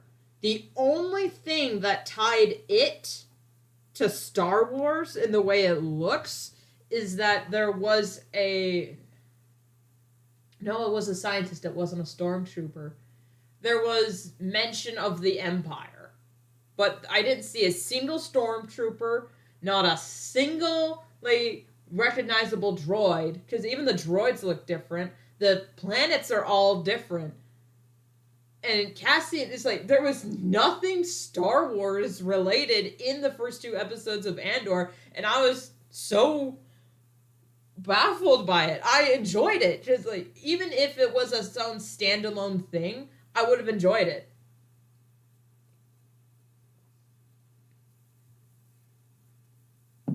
Because the flashbacks with Cassian's backstory, spoiler alert, he lives in a tribe of refugees that are mostly children left over from a mining facility that the Empire abandoned. And they all got like ashen war paint. They're using spears and, wearing tanned hides. And a spaceship crashes and they go to investigate. And it was just so cool. Which is why the game, what's that game called? It's something Horizon. And it's a video game where there's this you play as this Scandinavian tribal looking girl, but there's like there's like rusted mecha behind her, and there's a scene where she's walking out into a forest and she sees the Golden Gate Bridge covered in ivy. Wow. And it is so cool, and she's fighting robots with her spears and whatnot. It's all like energy powered. And I'm just, so this is in the future on Earth. I think that I haven't played that game, but I've heard from people who have played the game. It is amazing. All right, now let's start the coloring. You want to know something really interesting? Lay it on me, bro. Jason Sindula was born at 0 BBY.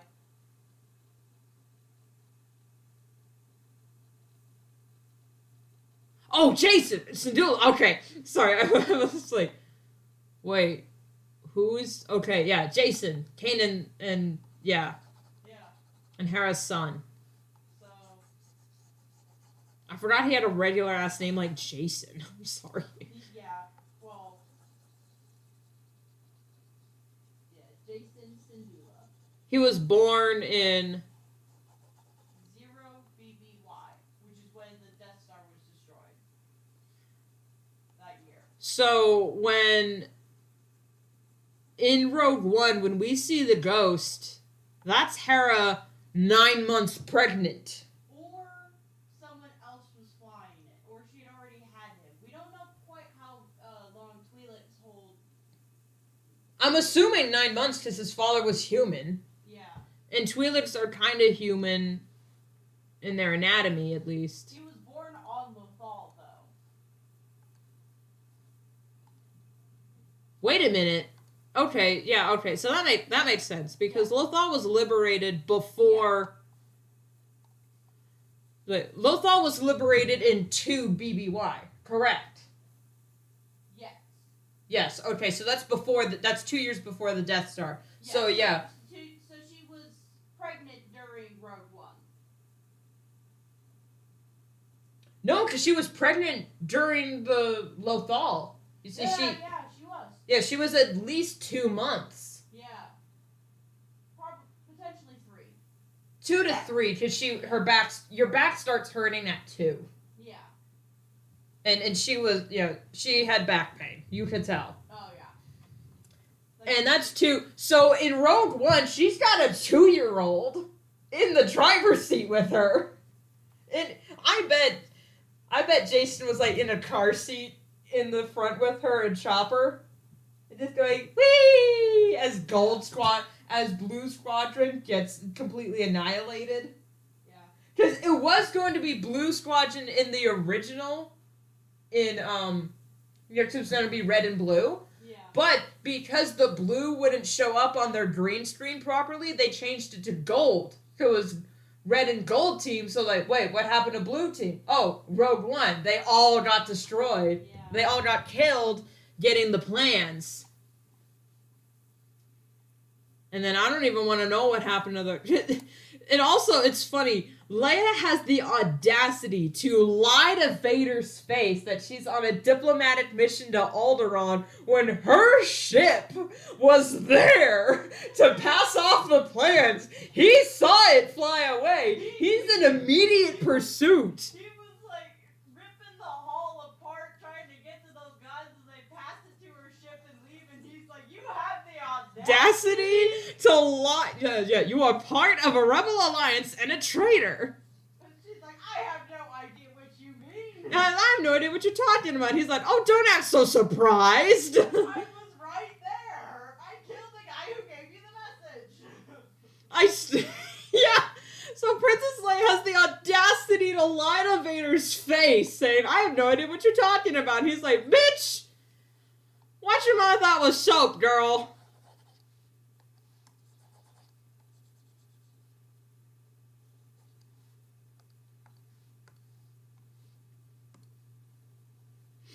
the more you think about the Star Wars timeline, the more sad and funny it gets. Yeah. Like, at the same time Cassian, I haven't seen this episode, but at the same time Cassian is running for his life from the law for killing an officer, Ezra and Zeb are stealing fruit. I know, it's hilarious. It's hilarious! Okay, so the Empire was shattered in 4 ABY. Yeah, with the second Death Star. Yeah, during the Battle of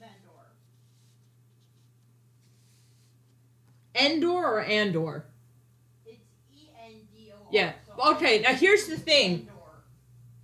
Is it the forest moon Endor or the forest moon of Endor? Like, is Endor the planet or the I moon? don't know, but it's the Battle of Endor, so I'm assuming it was the moon. But no, it's the forest moon of Endor. So then the moon just has no name. It's just of Endor.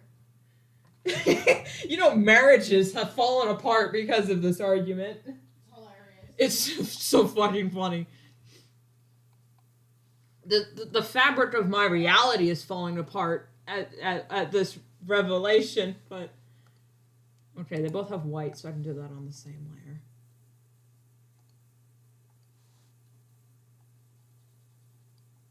So, oh my god. That means in Rogue One, Jason is at least 2 years old. Yeah. Yeah, he's got to be at least 2. Well, he was born 0 BBY, and ABY starts in that year, so by the time 4 ABY happens, Jason would have been 4. 4. So.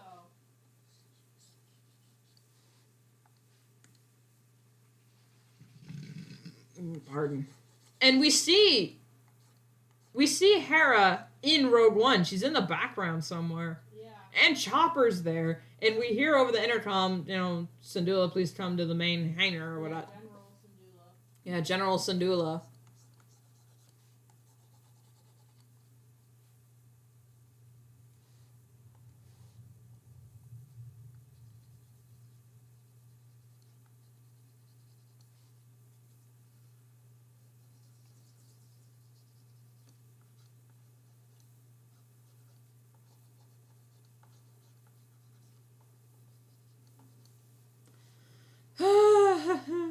Sorry, it's just what the fuck.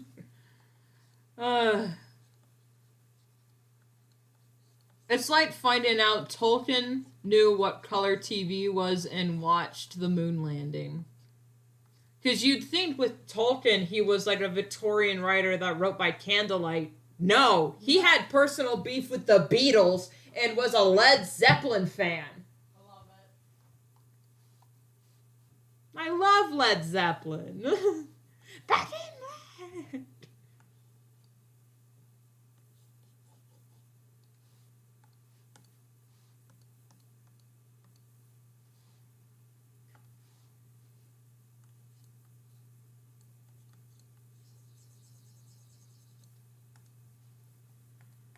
It's whoops, wrong button.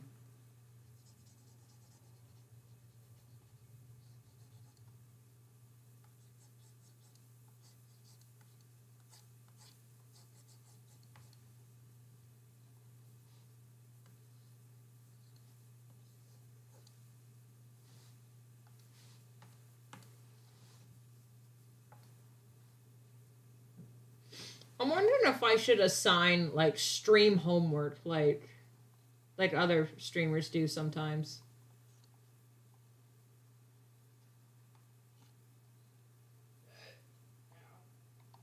If I get enough viewers, that is. Shh.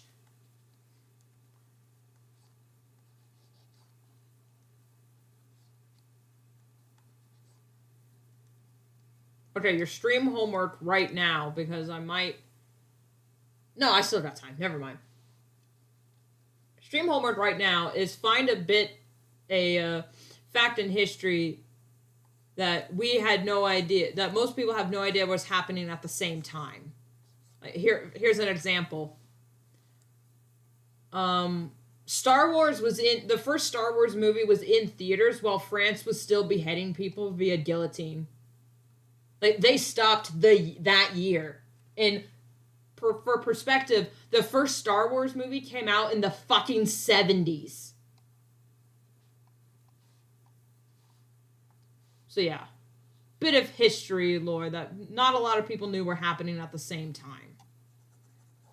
I won't say any others I have because I'll leave it to the audience. Sound off in the chat or listed in the comments below if you're watching it later. What's a weird history fact that not a lot of people know about was happening at the same time? And I mean, aside from cowboys and samurai and Victorian era, that was all happening at the same time. Same with Spanish pirates. That was happening at the same time. I need to fix this.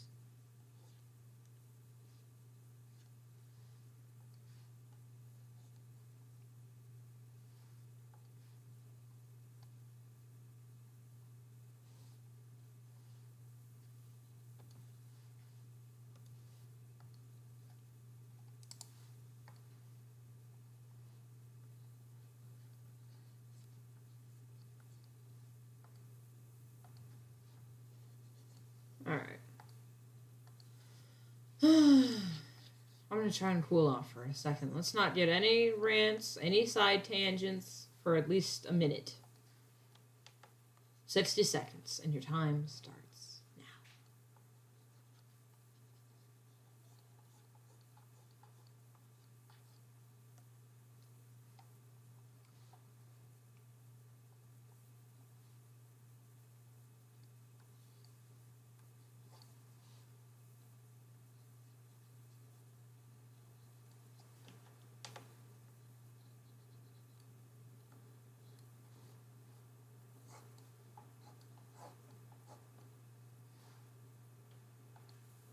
God, that was the worst 60 seconds of my life. Good Jesus. Okay, let's not do that ever again.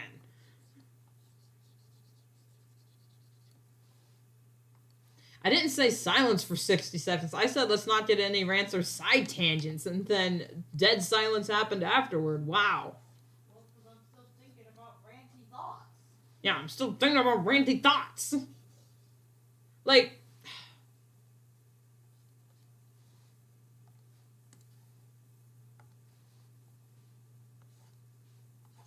Okay, here's a rant. Based on the timeline, if Din was at least 6 years old during the Clone Wars, ergo at least 6 years old by 19 BBY, Order 66. He's 6 years old. Yeah. 19 BBY happens, and then between Revenge of the Sith and A New Hope is at least 15 to 16 years between these two movies. Right. So that's 6 plus 15, that's 21. So he is 21 while Luke and Leia are at least 15 at this point.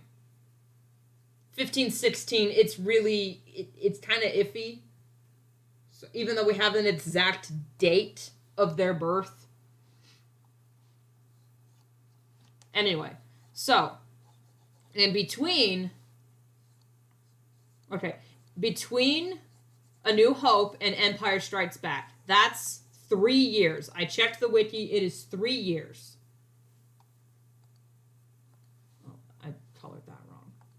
So that means 21 plus 3, he is 24 years old in Empire Strikes Back. And then in between Empire Strikes Back and Return of the Jedi is 1 year. So he's 25 in Return of the Jedi. And then between Return of the Jedi and the first Mandalorian episode, between Mandalorian is 5 years. So what 25 plus 5, he's 30. He is 30 years old. Give or take, at the start of the Mandalorian show. So any of y'all fan fiction writers that keep writing him as a 40-year-old man, do the math. Even if Din was 10 was 10 years old on the dot by Order 66, that's still 10 plus 15 plus 3 plus 1 plus 5. 3 plus 1 plus 4 plus 5. Okay, hang on. I'm actually need to do some math. I'm on the wrong. That's 15 plus 3, 1. So let's just say plus 4 plus 5. 4 plus 5, let's just make it smaller, plus 9. So, if Din was 10, so that's 25 plus 9, which is 30, 25 plus 35, so, give or take. So, yeah, he couldn't be 40 in Mandalorian. Side tangent. Okay. Tangent about his age later. Who keeps texting me, honestly? Oh, Shreya texted me. Oh my god. I wish I did so the stream. Hey,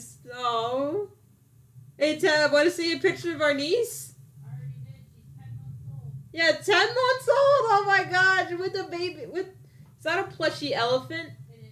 That is adorable. Oh my god. I wish I could show stream. But I don't think Shreya would want a picture of Allison on the internet. Even though I just said her name. No, well, whatever. Like, you don't know what they look like. You don't even know what I look like unless you check my Instagram, which please do not. I'm thinking of deleting it. My old Instagram and just starting over.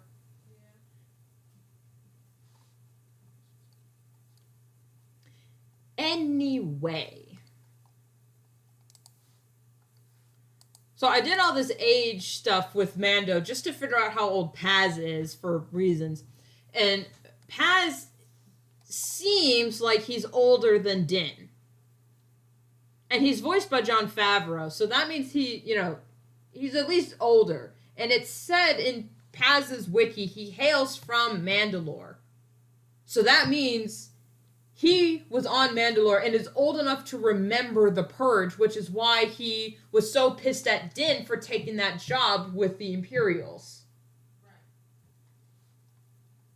So that means Paz of Clan Vizsla was probably there on Mandalore during the Purge. I mean, it doesn't say he was there because we don't know a lot about Paz. In his speech, doesn't he say he was there? No, in his speech he was talking about being on Navarro. Oh, I thought he was also talking about the Purge. Okay, never mind. No, he was just talking about Navarro. Oh, okay. Never mind then. Because we are Mandalorian. Oh, I love that speech. We're Vikings. It's an occupational hazard. Yeah. Which is literally what I got from that speech. Just with more gusto. With more gusto. Instead of just, we're Vikings. It's an occupational hazard. That's not how Hiccup sounds. Don't at me. I know. Oh, shit. Were you moving your shoulders up and down when you said it like that? No, I wasn't. Aww. Not a proper Hiccup impression. Nope, you weren't moving your shoulders.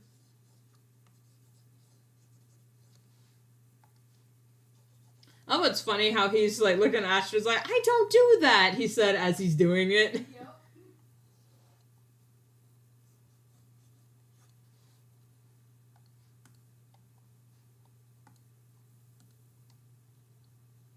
Okay.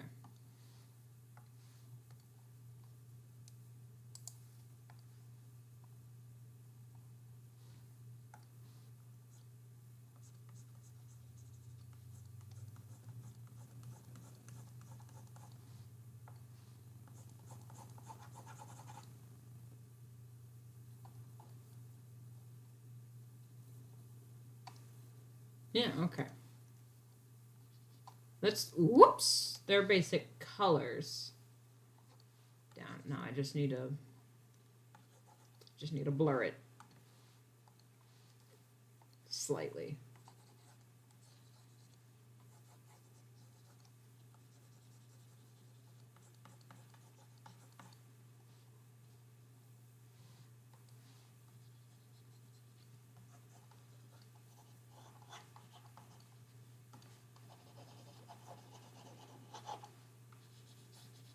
There we go.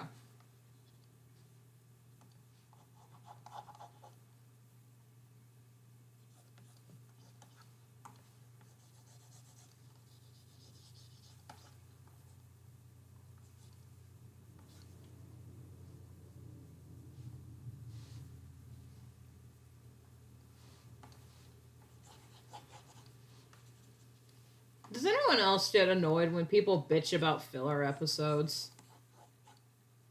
Because I'm at the point in my I'm just gonna say life. I'm at the point in my life where if a creator just wants to write an episode of the main characters just grocery shopping or just doing a fun, silly little thing, I'm fine with that. Because, as a creator who's, I've started working on my own show script. I have a graphic novel in the works. I'm working on this comic. And sometimes I just want to write my characters sitting and just having a chill chat. Just having a fucking break.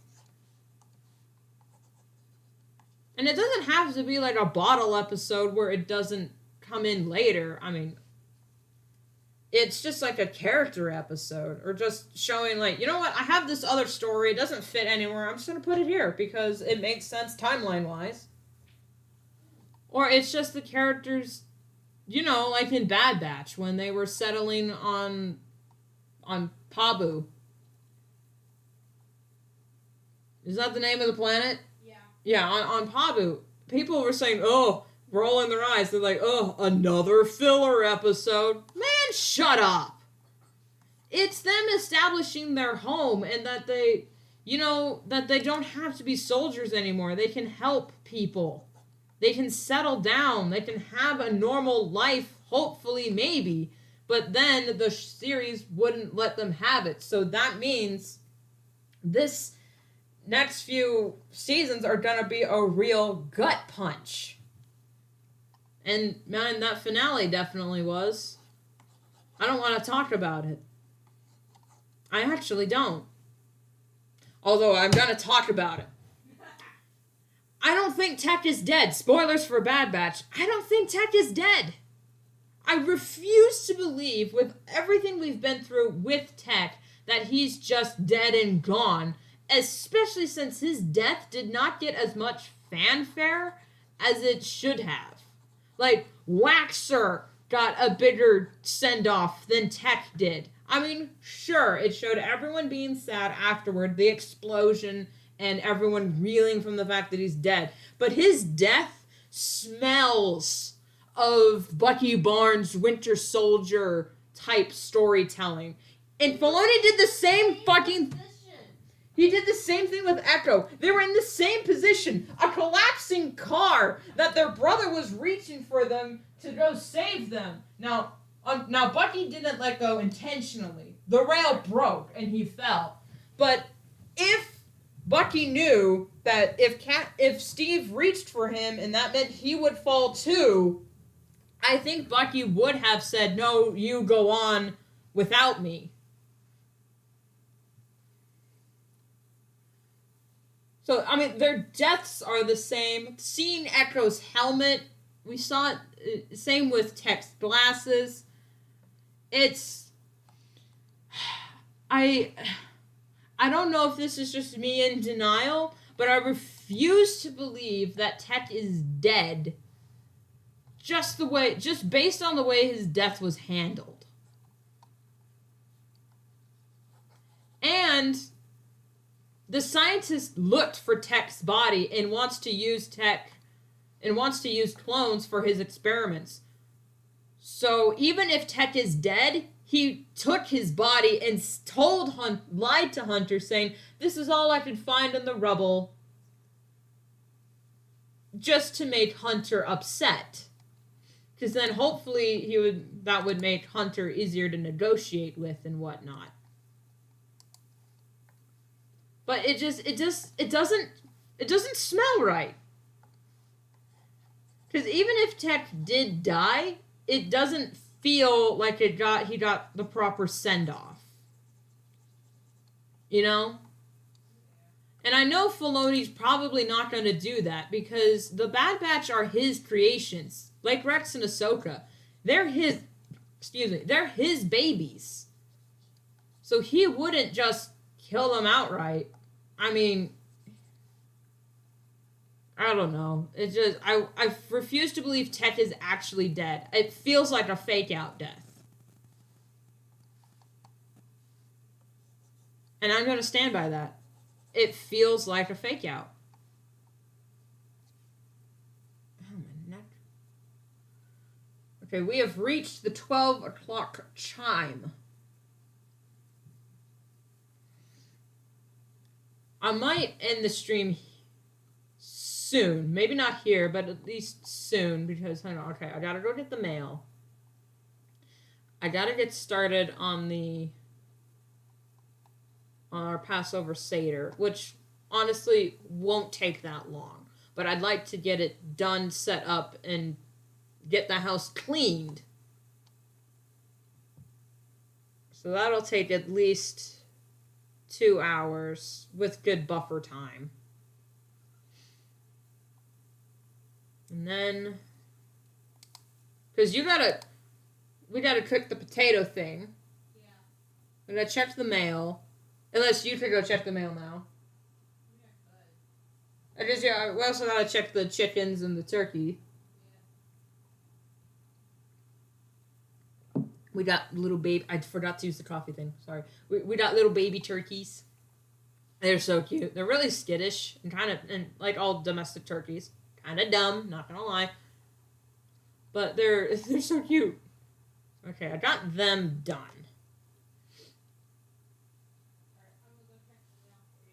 Alright, thanks. So I can get rid of their refs now. And I'm going to save. And maybe get started on... Yeah, I'm going to start on Hazel Paw and Splash Paw.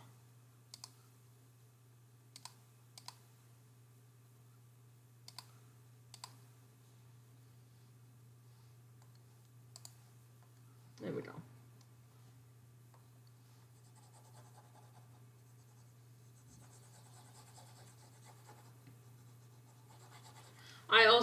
I have a feeling, and I'm really scared. I feel genuine fear for Crosshair.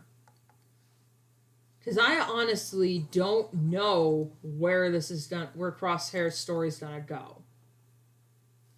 I mean, we know he defected from the Empire, and now he's captured. But is he going to sacrifice himself for his brother so they can get away? Because they're coming after him in Omega. They wanted to come after Crosshair, but now with Omega gone and Tech dead, now Hunter, Echo, and Wrecker are doubling down, saying, we are going to get them back. I know he just talked about Omega, but I like to think that he's also talking about Crosshair. Because honestly, I feel like they've forgotten about Crosshair a few times. And from episode 1, I was afraid that Crosshair was going to get the tale as old as time, lazy writing, bullshit, redemption death. I thought he was gonna get a redemption death, and I severely fucking hope Filoni doesn't do that. If Filoni gives Crosshair the redemption death, I'm going to be so fucking mad. Like, I'm.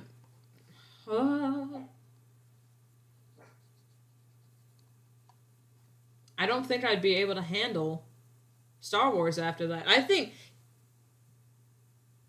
Even if Mandalorian picks up in a way that I'm interested in, which it has, it finally, like, I've watched the first 2 seasons of Mandalorian because it was good and entertaining, but now I'm actually genuinely interested on where the story's gonna go, because they're gonna try and take back Mandalore, and I'm just, yes, fucking hell yes. And Moff Gideon is still alive. No fucking hell no. But it's, if Filoni gives Crosshair a redemption death, I'm not sure how that'll affect my relationship with Star Wars for a while. You know, people say the prequels ruined Star Wars for them. If Crosshair gets a redemption death, that's gonna ruin Star Wars for me, like the prequels did for a lot of weak-minded, for a lot of other Star Wars air quote fans. Excuse me. I'm very salty about people shitting on the prequels because they're actually really good. Anyway.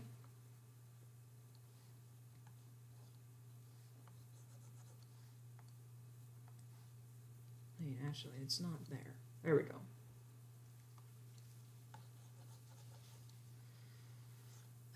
Anyway. Actually, I might break around 12:30 for lunch, or maybe 12:20. I'll get these two colored fully and then maybe break for lunch. I'll still continue to work on the comic because I really need to get this done, just so I have enough backlog, because I'm doing 2 pages a week now, so I need to at least get 2 pages done a week, or at least 1.5 pages done a week, so I can keep up with demand without taking too many hiatuses.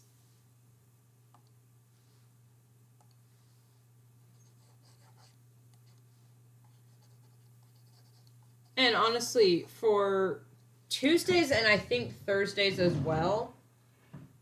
Yeah, Tuesdays and Thursdays I have set aside where I also work on the comic. So I can, like, get the sketching done and whatnot and not worry about spoilers.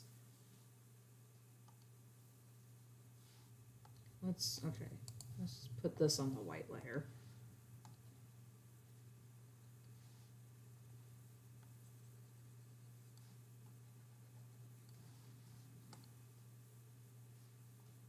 And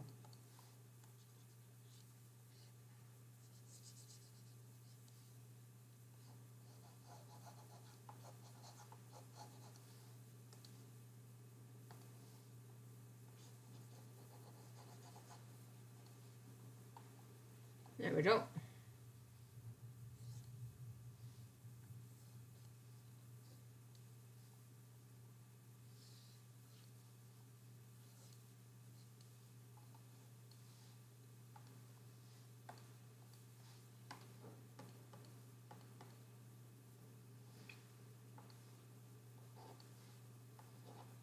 There we go.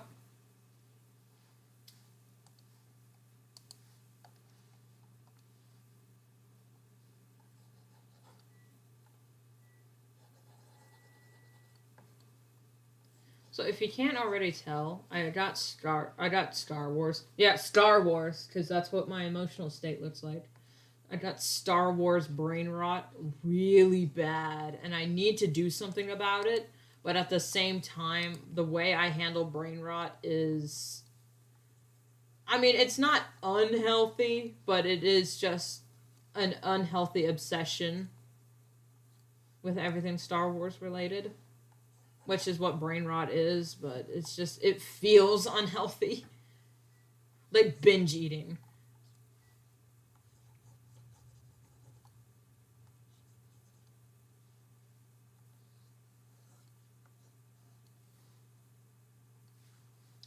that's the wrong button.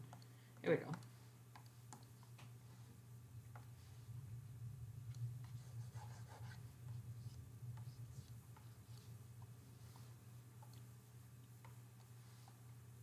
I really hope at least someone finds this entertaining about me streaming about the Star Wars timeline while coloring a comic about cats based on a book series that has been going on since the early 2000s.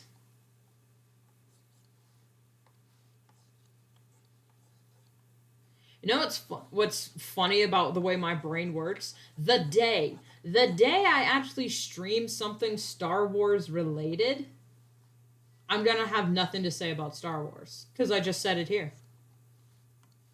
Unless I just re-say the same thing, but with a little bit more coherency.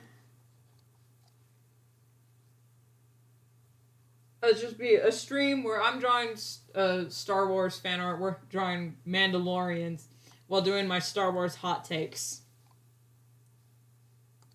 I will not list them here because I'm actually thinking that might be my Friday stream. Even though, I mean, I streamed last Friday and I said it was going to be a game stream. Like, Fridays for gaming. But I'm also reserving Friday for just fun stuff. Yeah, like, it's either Fun Friday or Fandom Friday.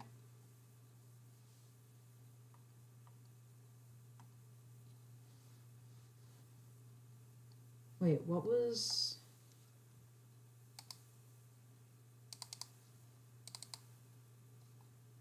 Okay, that page. Okay, what color was it? Oh, that's rough. It was under the lighting. It should have been on top. Okay, I'm gonna put it on top of the line art, just under the border, so...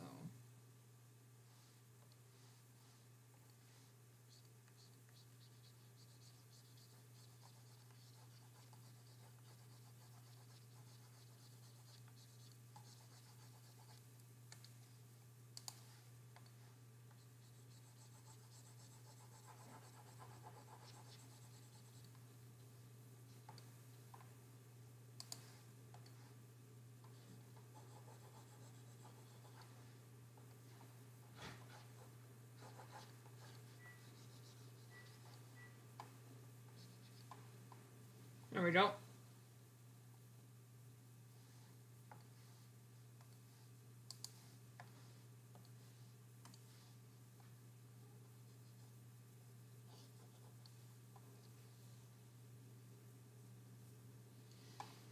Okay. You know what I'm going to do real quick? I'm just going to get the other characters' base colors in. Just their bases.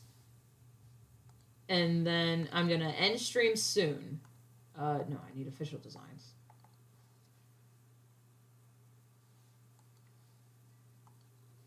Okay, I need Ivy Whisper. I need Brindlefur. I need Lion Stripe and Snowblaze. Alright, I'm going to get their base colors down.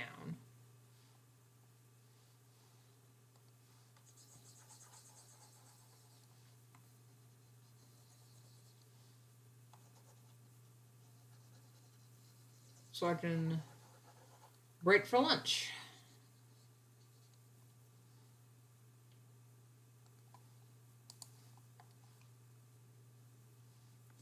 And since this is gonna go live probably a few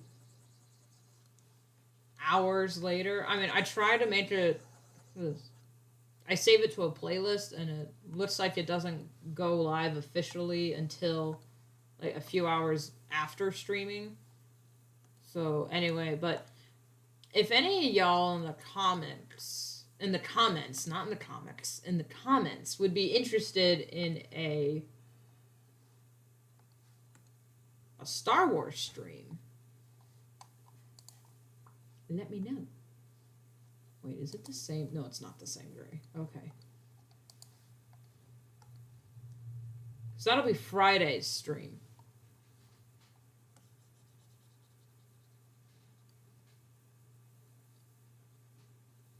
There we go. So Thursday. Yeah, you'll have the rest of today, Thursday, and Friday before 12 o'clock to let me know what you would like for Friday stream. And I could post a poll on the community tab, but I don't think a lot of people actually see those. And I'm not notified when people vote on the poll. Like, someone voted on a poll that I put on my community tab months ago, and they voted recently, and I wasn't notified. Same thing with on DeviantArt. I'm not notified when people vote, when people like or comment my polls, because it's just seen as like an update post.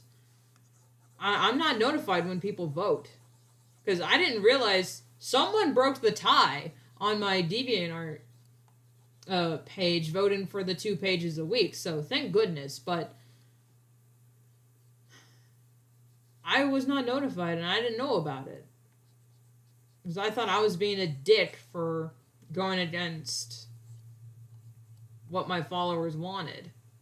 Because, like, a while ago, when I first posted that poll on my community tab here on YouTube, I was asking if people wanted, like, should I make a video once a week on Fridays, or should I just make a video when I feel like it? And they voted once a Friday. And that vote was not there the past few months that it was up. So this is a recent development. And I didn't see it, that they voted for the once a week videos. Well, now I'm streaming every, 3 times a week. Hopefully I can keep that schedule going. So that kind of covers my video thing. And I had thought of taking the audio from these streams and then doing, like, little shorts with them. With, like, some editing and whatnot. Because this Star Wars rant was, like, a good 10 minutes worth of the stream. So, we shall see.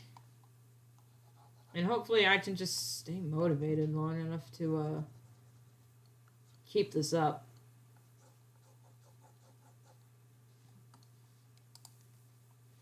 That's the wrong button. So,